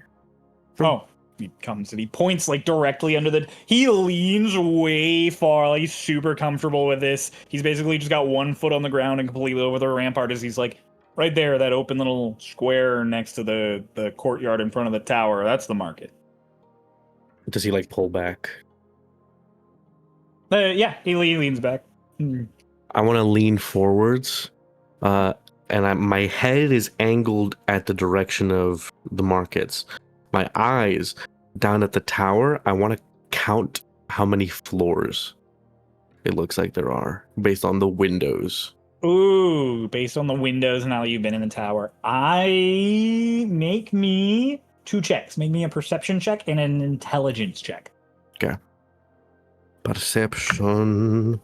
Perception is a 17. Intelligence is gonna be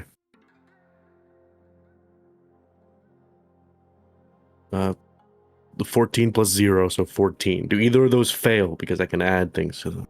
What was so 14 plus 0 is intelligence? What was Yeah. your perception? 17. Perception's fine. The intelligence fails. I add tactical mind. 21 intelligence. Intelligence fails.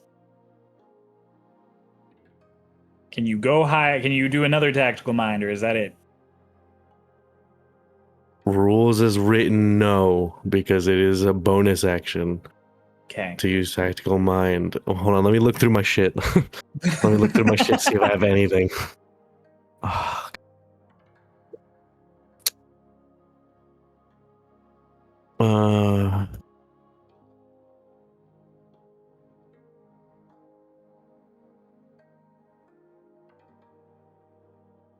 I'm like looking through my inventory. I don't have any inspiration. I don't have.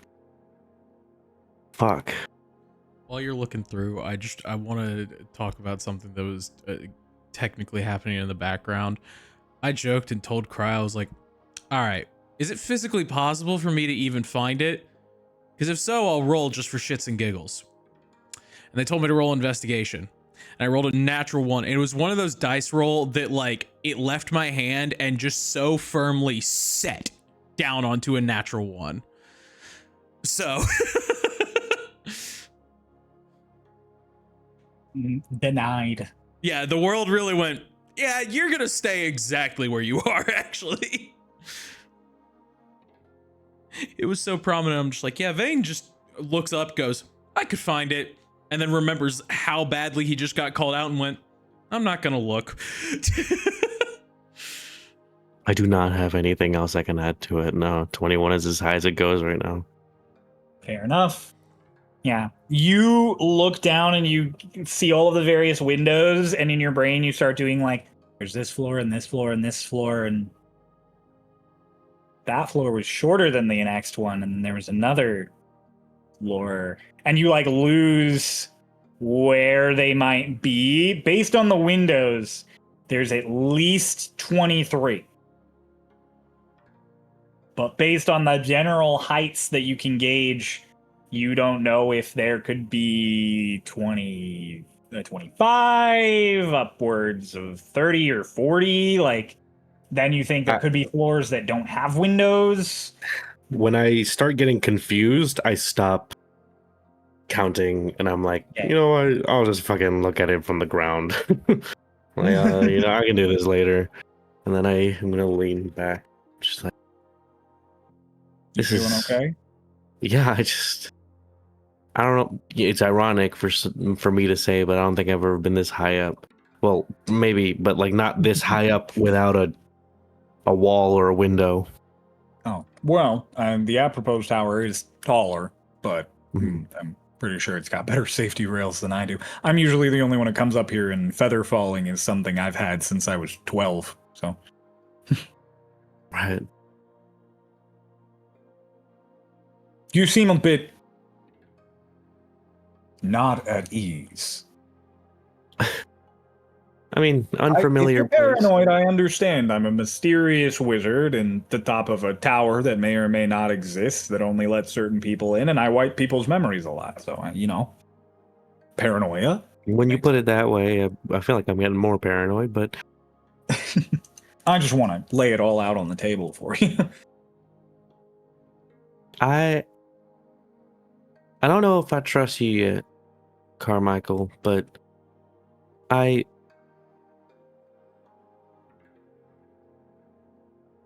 have a gut feeling that I don't know. I feel like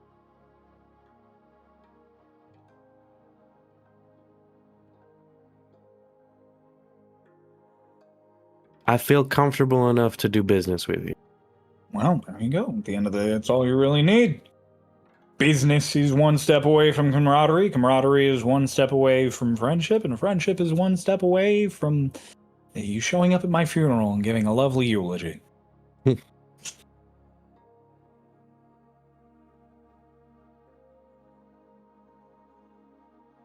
I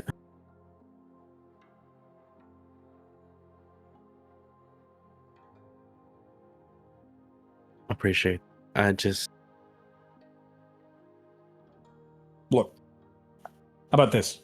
Your buddy Vane came up to my office. If you didn't notice, he kind of sticks out a little bit like a sore thumb. I say that mostly because he's purple, same way when you hit your thumb with a hammer. Do you hit your thumb on many hammers, Carmichael? Not anymore. Oh, okay.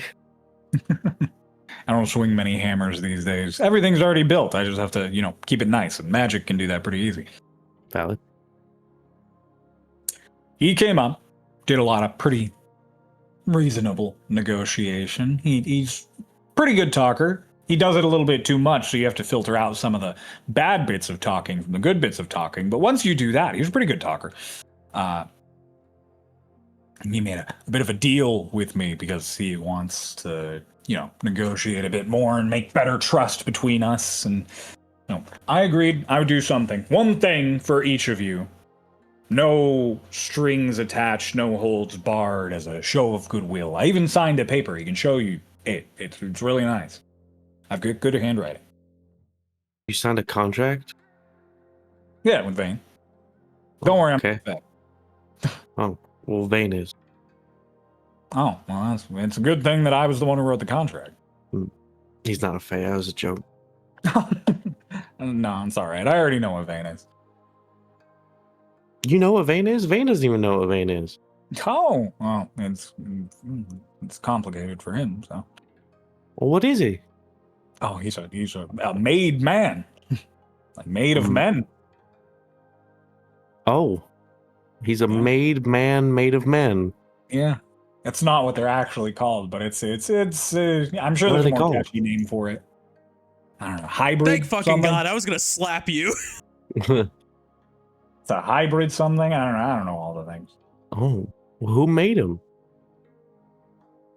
Who made him? That's a different question that I can't really get into. You're gonna have to figure that out with Vane. Oh, does Vane know? I don't know. If he does, he didn't tell me. I swear what I figured. I mean, do you know? Do I know? No. I couldn't tell you who put Vane together. Okay. Well, I mean, that's very kind of you to do something for us. Give me a request. Something that you want. I'm very indecisive. Be a little bit selfish, Bella. I'm a 9th level I don't have wish, but I'm a 9th level caster. I can do a lot of things. I can make a lot of things happen if I really try. And I mean, I'm going to try at least a little bit.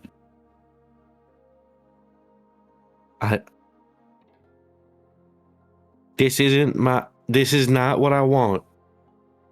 Okay, so don't do this. This is just a question. Considering, go ahead. I'm just gauging. All right. Could you turn me into a dragon? Could I turn you into a dragon? Yes, Like I permanently. will. I could. I'm going to say, just for the general sake of the balance of nature and ecology, I'm not going to do that one. I did stipulate in a contract within reason, as dictated by me. And true polymorph that's one that I'm not gonna touch. Okay. All right. Unless it's something silly like you want your eyes to be a different color, or you want to be a little shorter or taller, I'd do that one for you. But maybe I should be shorter. oh, come on, look at you.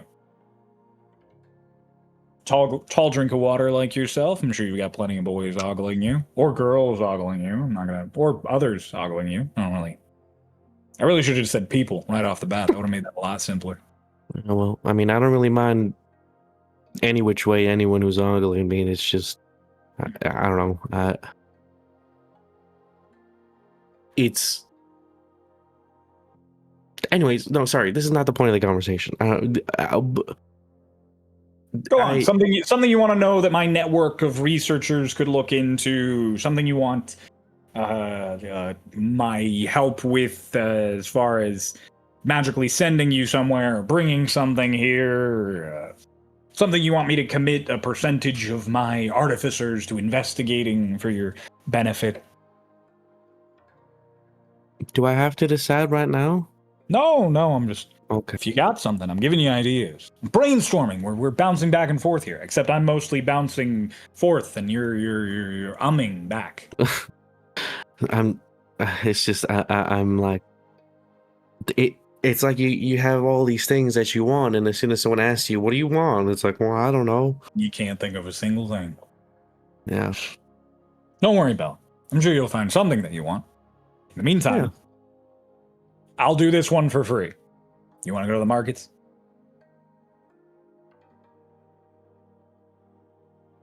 Yeah, actually. Take my hand. Come on up here with me. Take his hand. Sand steps up and just... Okay. And now, that little instinctual feeling you have in your gut, that urge you have to not fall, that deep-seated primal need to leap without falling. I need you to ignore the without falling bit, and I need you to jump. And he jumps and goes with you. I jump with reckless abandon. You like almost fall. too eagerly. You fall with like a good few hundred feet, and then you just vroom and start to slow down. And he just, there you go. That's someone with a little bit of gumption to him. It's almost like he guides you forward and down as a bunch of people down notice you and are like, oh, like, hi. The three of you who like are Howl's Moving Castle, like at the beginning. Yeah, exactly. The three of you who are out down there having lunch are sitting there and casually eating sandwiches. And It's like the beginning of Howl's Moving Castle, except if you mixed Sophie with like an 18-wheeler. You guys look up and you see Bella being like gracefully brought down to the ground by Carmichael as a bunch of people are like, whoa, whoa, like looking up, and Neve's like, oh, wow. If you watch as he just floats Bella down next to your table, and then he lands just a second after, and just, there we go. The express elevator, bottom floor. All right. The Bella I ordered. Got here on Hi, time. y'all. Hello. Hello. We got Everyone, lunch. You got lunch? Sandwiches. What kind of sandwiches? We just ordered ham. a lot of ham. There's just a lot of ham sandwiches. No, there's other stuff in it. It's not just ham. It's We got just this a one. lot of ham in each sandwich. Ham, tomato, lettuce, cheese. Oh, Pretty generic. why did I There's know you were egg gonna grits say and something? just cookies and that. Ritz, why did I know you were upset about the sandwiches? I'm not. You said they were I'm just pretty a- basic. Yeah, it's just a sandwich. That usually has a negative connotation. When you say something's basic, it's usually an insult. He said generic. Well, he just said basic. Well, let's all just be glad that the merchant that made the sandwiches is over there in the market, not here at your table eating. No offense given Right. by anybody. Great. Oh, I'll take. Hello, a sandwich. everyone. Nice to see Hello. you. How are you Do enjoying you want a your sandwich, time? Carmichael? Oh, actually, I might take one with me. Take one for Vane. Oh, yes. By the way, I've kidnapped your Vane. He's doodling notes in the corner of my office until further notice. So You can you keep want him. him back, you'll have to. Well, there it is. We'll go get him later. He's doodling in a book like a child. He's in timeout. Yeah, no. He's taking notes on some of my research books. I see. That makes a lot more Got it. sense. I don't think I can do analogies as much with you. I have to be a bit more direct. Common is not my first language. Runava, would you rather I use tongues when I communicate with you? All right. Real quick, while I have you all, your friend Vane did negotiate with me a bit about the level of trust we're displaying to each other, and as a show of good faith, he and I worked out a deal. I will do each of you one favor. Anything you're interested in, I can help you with research. I can use some magic. Within reason. Within reason. I'm not turning any of you into dragons. I don't have the wish spell. I can't bring people back from the dead. Why would you add that? What? They could have. They, not you. Not you. Why would you add that? Like, they might have just said that without saying the end of that. No, I mean, I already, if you asked for something crazy, I wouldn't have done it for you. And then I would have told you the rule, and then you would have just been disappointed. So it's really better to get the disappointment out now. Yeah, I heard the rules earlier, so that's why I'm saying them. I'm not like, it's because, I mean, just want to make sure I'm on the same page. You're not a buzzkill, are you, Bella? No. Fun girl like you jumping off a tower, you're not a buzzkill. Yeah. No, no, I'm not. But yeah, I'm like, never mind. I'm a fun girl. Guys, am I a fun girl? Yep. Yeah. Well, you're definitely not a fun guy, because you'd be a mushroom otherwise. That's good. This guy has jokes. Is there anything any of you can think of right now that I could extend to you as a favor? Maybe you can just hold on to it. Having a favor from 9th level casters, pretty crazy. Also, I have the whole basin of resources that I can help with. Again, within reason. Not putting all of my manpower to you figuring out your athlete's foot. Fuck. Yeah, I don't have anything. The one thing I wanted holds up his foot. There's nothing you're That's working really on. athletic. I have maps. I got research. I know people. I have a friend who's petrified. Do you need salves to fix that? Greater restoration? I need to locate her and destroy the basilisk that's guarding her. See, this girl understands asking for favors. What's her name? Irende. Runde. All right, I'll need you to write up information about her in a nice little sheet that I can take, give it to some research. Does Nove react to that name at all? Yeah, Nove is like like they clearly recognize it, but they're like, what? What? Why do I recognize that name?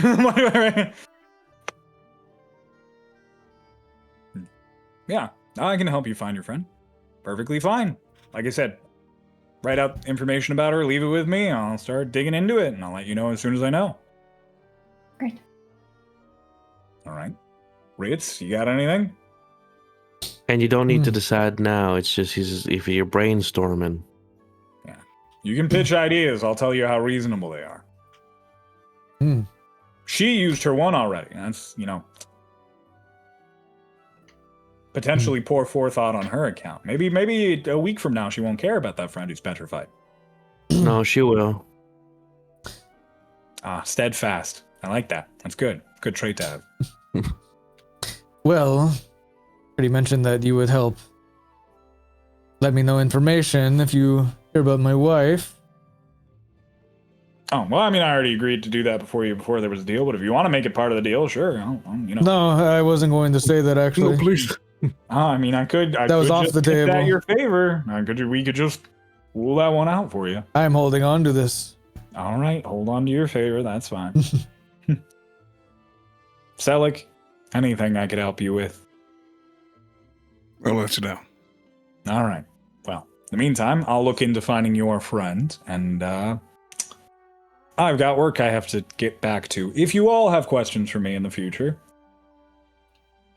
come to me one time as a group towards the latter half of the day. I have a lot of stuff I have to catch up on. Okay. And he just teleports away. And then you guys, he just reappears and he just takes Ritz's sandwich that hasn't been bit into yet and just, all right. He's gone. Point. Still on his bird. Oh, he took the sandwich and teleported away. Yeah, he's just like, I guess he doesn't need you right now. I can go back when I want. Just like I can make decisions. Reappears in the tower and Vane's like, did you kill Bella? No, I didn't kill Bella. I turned her into this sandwich. Now I'm gonna kill Bella. No! Hey, Bella. Out of there. I wasn't going to eat that. I think he knew. So like points a finger at Bella. Find who you're looking for? I was trying to go to the top of the tower, and I guess that ended up. I say just out loud. Just like, I was trying to go to the top of the tower. I didn't realize his office was at the top of the tower. I just wanted to go to the highest point. And then he took me to the top of the tower, the actual top. Okay. What's up there? Nothing. A whole lot of gravel and a nice view and a lightning rod and weather measuring shit. But otherwise, not much. Weather measuring. Yeah. I did...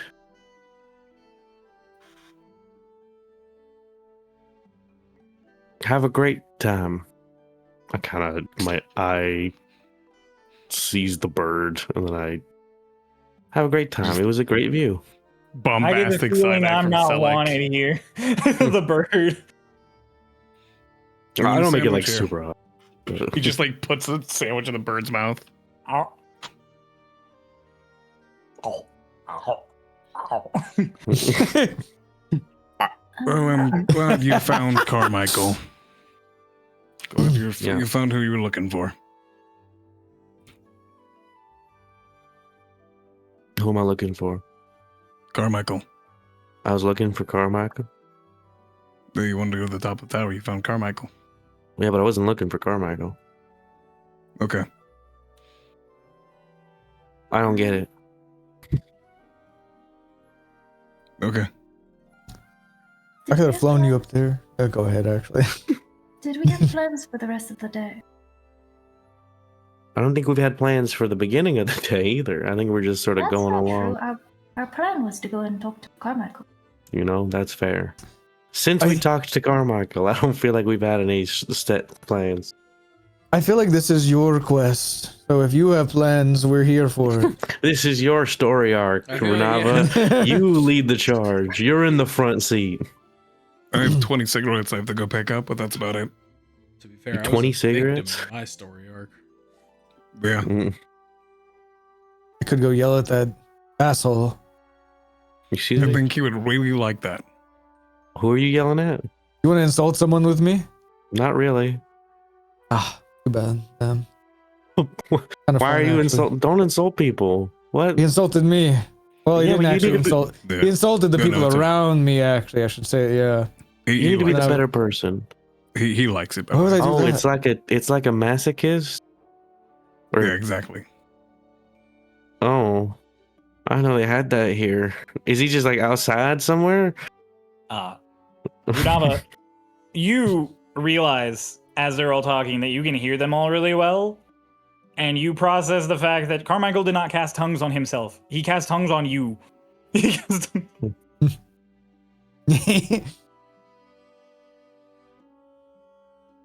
Yeah, it's Holy shit, you guys can understand me. Yeah, we Yep. can always understand you. Yeah. No, like I can just speak and you guys can understand me like this. And she's actively talking to you. Yeah, we can always understand you. no, you guys process that it is you, Yan, that's It's being tongues. spoken. It's Oh, tongues. well, it just keeps the bit up. Yeah. Yeah, no, don't worry, we're not. We can always understand you. It's more that you can understand us now. I need to You learn can the spell. talk. You're having a crazy reaction. You've had this spell cast on you multiple times in the past week. We have an item that does this. I know. I just wasn't expect. I thought he had cast it on himself. I didn't think he had cast it on me. It's about expectation. Yes. Should we invest in a spell scroll for that? We have a mask for it. I think he means like so though. that she can learn it. Yeah. Oh. Like, copy it. Do you think William Black will just let me copy his spell book? Yes. No, he doesn't seem like the kind of person. I'm just kidding. Yeah, he probably. I can just have my favor be a spell scroll of tongues. That sucks. Don't do that. What? I don't think I have anything else I want. You don't have anything you want? Nope. We could ask him, like, to take us to where the guy who is going to fix Lonnie is.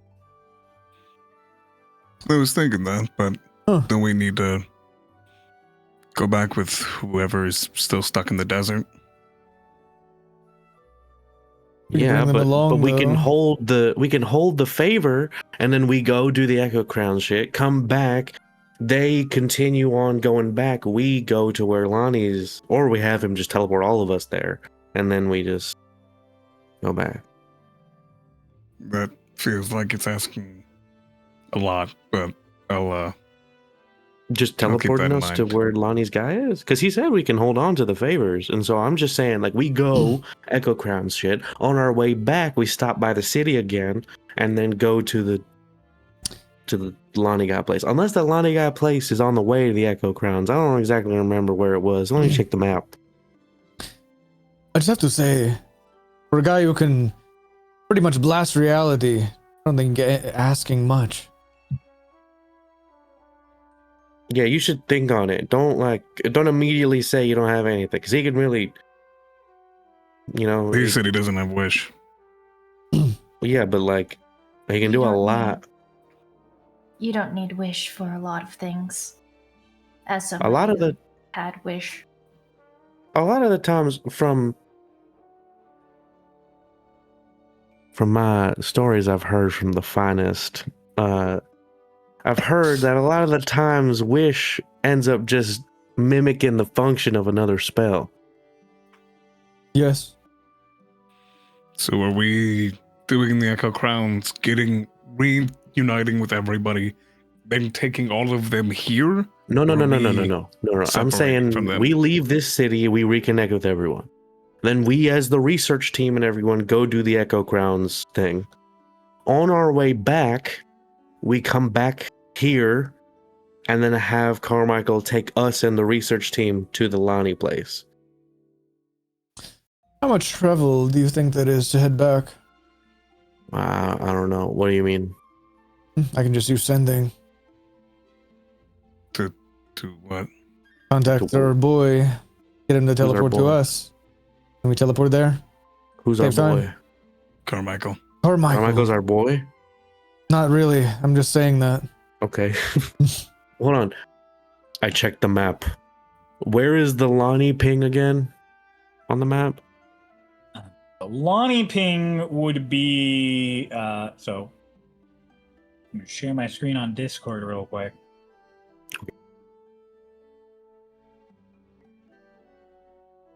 If you see my cursor, this is the Echo Crowns. Uh-huh. You guys are about here, the bottom of the trees here in Desert Crook. Lonnie would be somewhere up in this area. Oh, okay, never mind. We're just gonna go back. We'll just get there. We'll go there on the way. Yeah. Just leaning over the map, like. Yeah, no. I think we can just walk there. Runava, make me an intelligence check.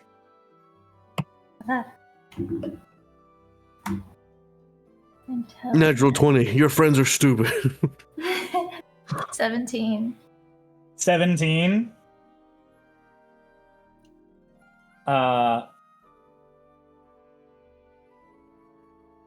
the area that they're pointing at for Lonnie, if you're thinking about distance and measuring it out in your brain, is really similar to the distance you imagine that ping for your headpiece to be. That place is really close to the next ping. I'll have to double Birds. check. Yeah, I'll have to double check once it comes back up again, but 2 birds. 2 dragons, 1 sword. That's, Wow, I've never heard that version of it It's a before. good one. I like that. What'd you say, Renata? You don't think that's possible? Like, That's so extremely possible. That's way more possible than 2 birds, 1 stone. You've never seen me fight, actually. At least in that. That's not what I meant, Well- but you sure? I don't think it's more possible than I think two it's birds, way one more stone. possible. I think What it's do you about mean? 2 birds, 1 stone is like purely luck based. I See, or don't- like I think you, it's skill based. but like 2 you're dragons, 1 chromatic orb. There you go. you don't have to translate it in. You're already immediately mentally translating it. You don't need to then translate it to wizard talk. I asked him to turn me into a dragon. He said no. What? Why would I asked him to turn me into a dragon. Do you want I to be a assumed. dragon? That would be so cool, though, wouldn't it? If I was just a dragon. You're a dreamer, and I Do you- think that is fun. Nava, you have doubts. No, I'm just curious. Like, do you want to be a dragon permanently, or do you just want to be like? A Yeah, shape-change? permanently.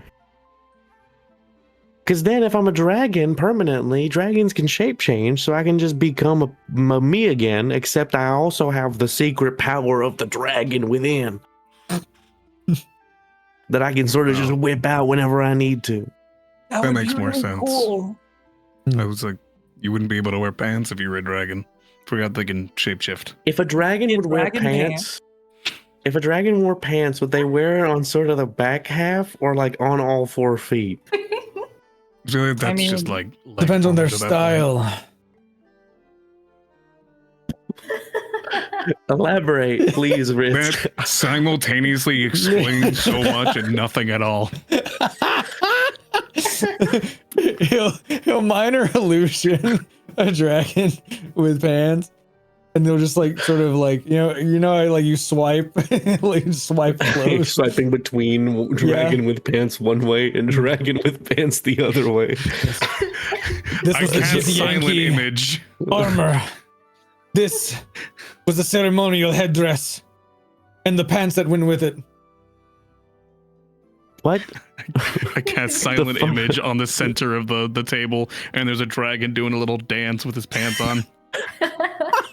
It's hitting the Fortnite salt dance in the middle of the table. Immediately forget about Ritz's dragon and pointing and like pogging at the dragon on the table.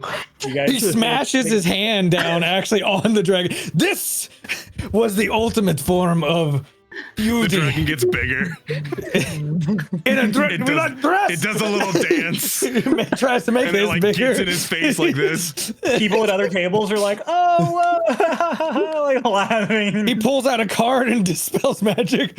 I cast it again. You just spell I can do it. magic. I can do it infinitely. Wait, can't. Oh, damn! I was gonna say you're running I out, can my silent boy. image at will. You're running out. No, spell Ray slots, my pats you on boy. the back, Ritz, and is like, "It's okay. I think the pants, the ceremonial headdress look nice." Everyone, come I think you look! look great on you. Dragon with pants! He's dancing! I'm calling to the crowd. I'm yelling out into the markets. Table, the dragon with the head crest pulls itself up and then points at Ritz and does one of these. If I had any extra, would you try them? Dragons with pants? Or No, the ceremonial. Yeah. I mean, is that like what you're wearing? Points at the crown that Ritz has been wearing this whole time. No. This is I haven't thought of a name for this. I got this actually. from my kids' meal at Burger King. He's like, I haven't thought of a name for this.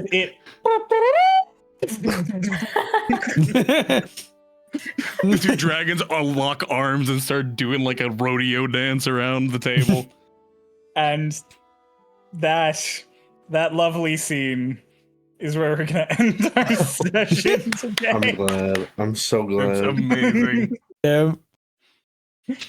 You're gonna run out of sluts, my boy. Oh, you look like you had one more Fuck, I'm thing not. to say. You have one thing you want to say as your crown goes off and makes noise and throws off fireworks. He'll get hit with inspiration on what to like. Wait. The party had the infinite power. The party had an infinite power. Perfect. Beautiful.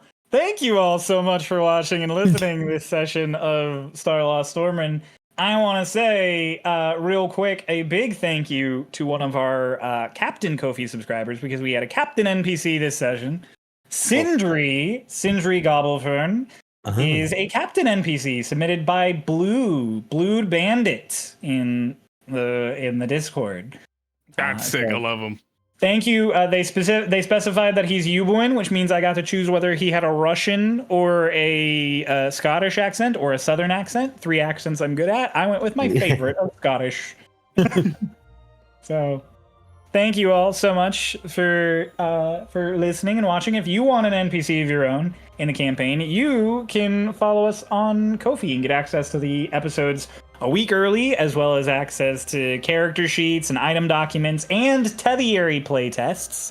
And you'll get your own NPC that'll show up in campaign, which would be pretty cool. If you're a captain. And you also, if you're a captain, specifically if you're a captain, you go to Ko-fi. You'll see the breakdown of what is available in every single one. It's cool stuff.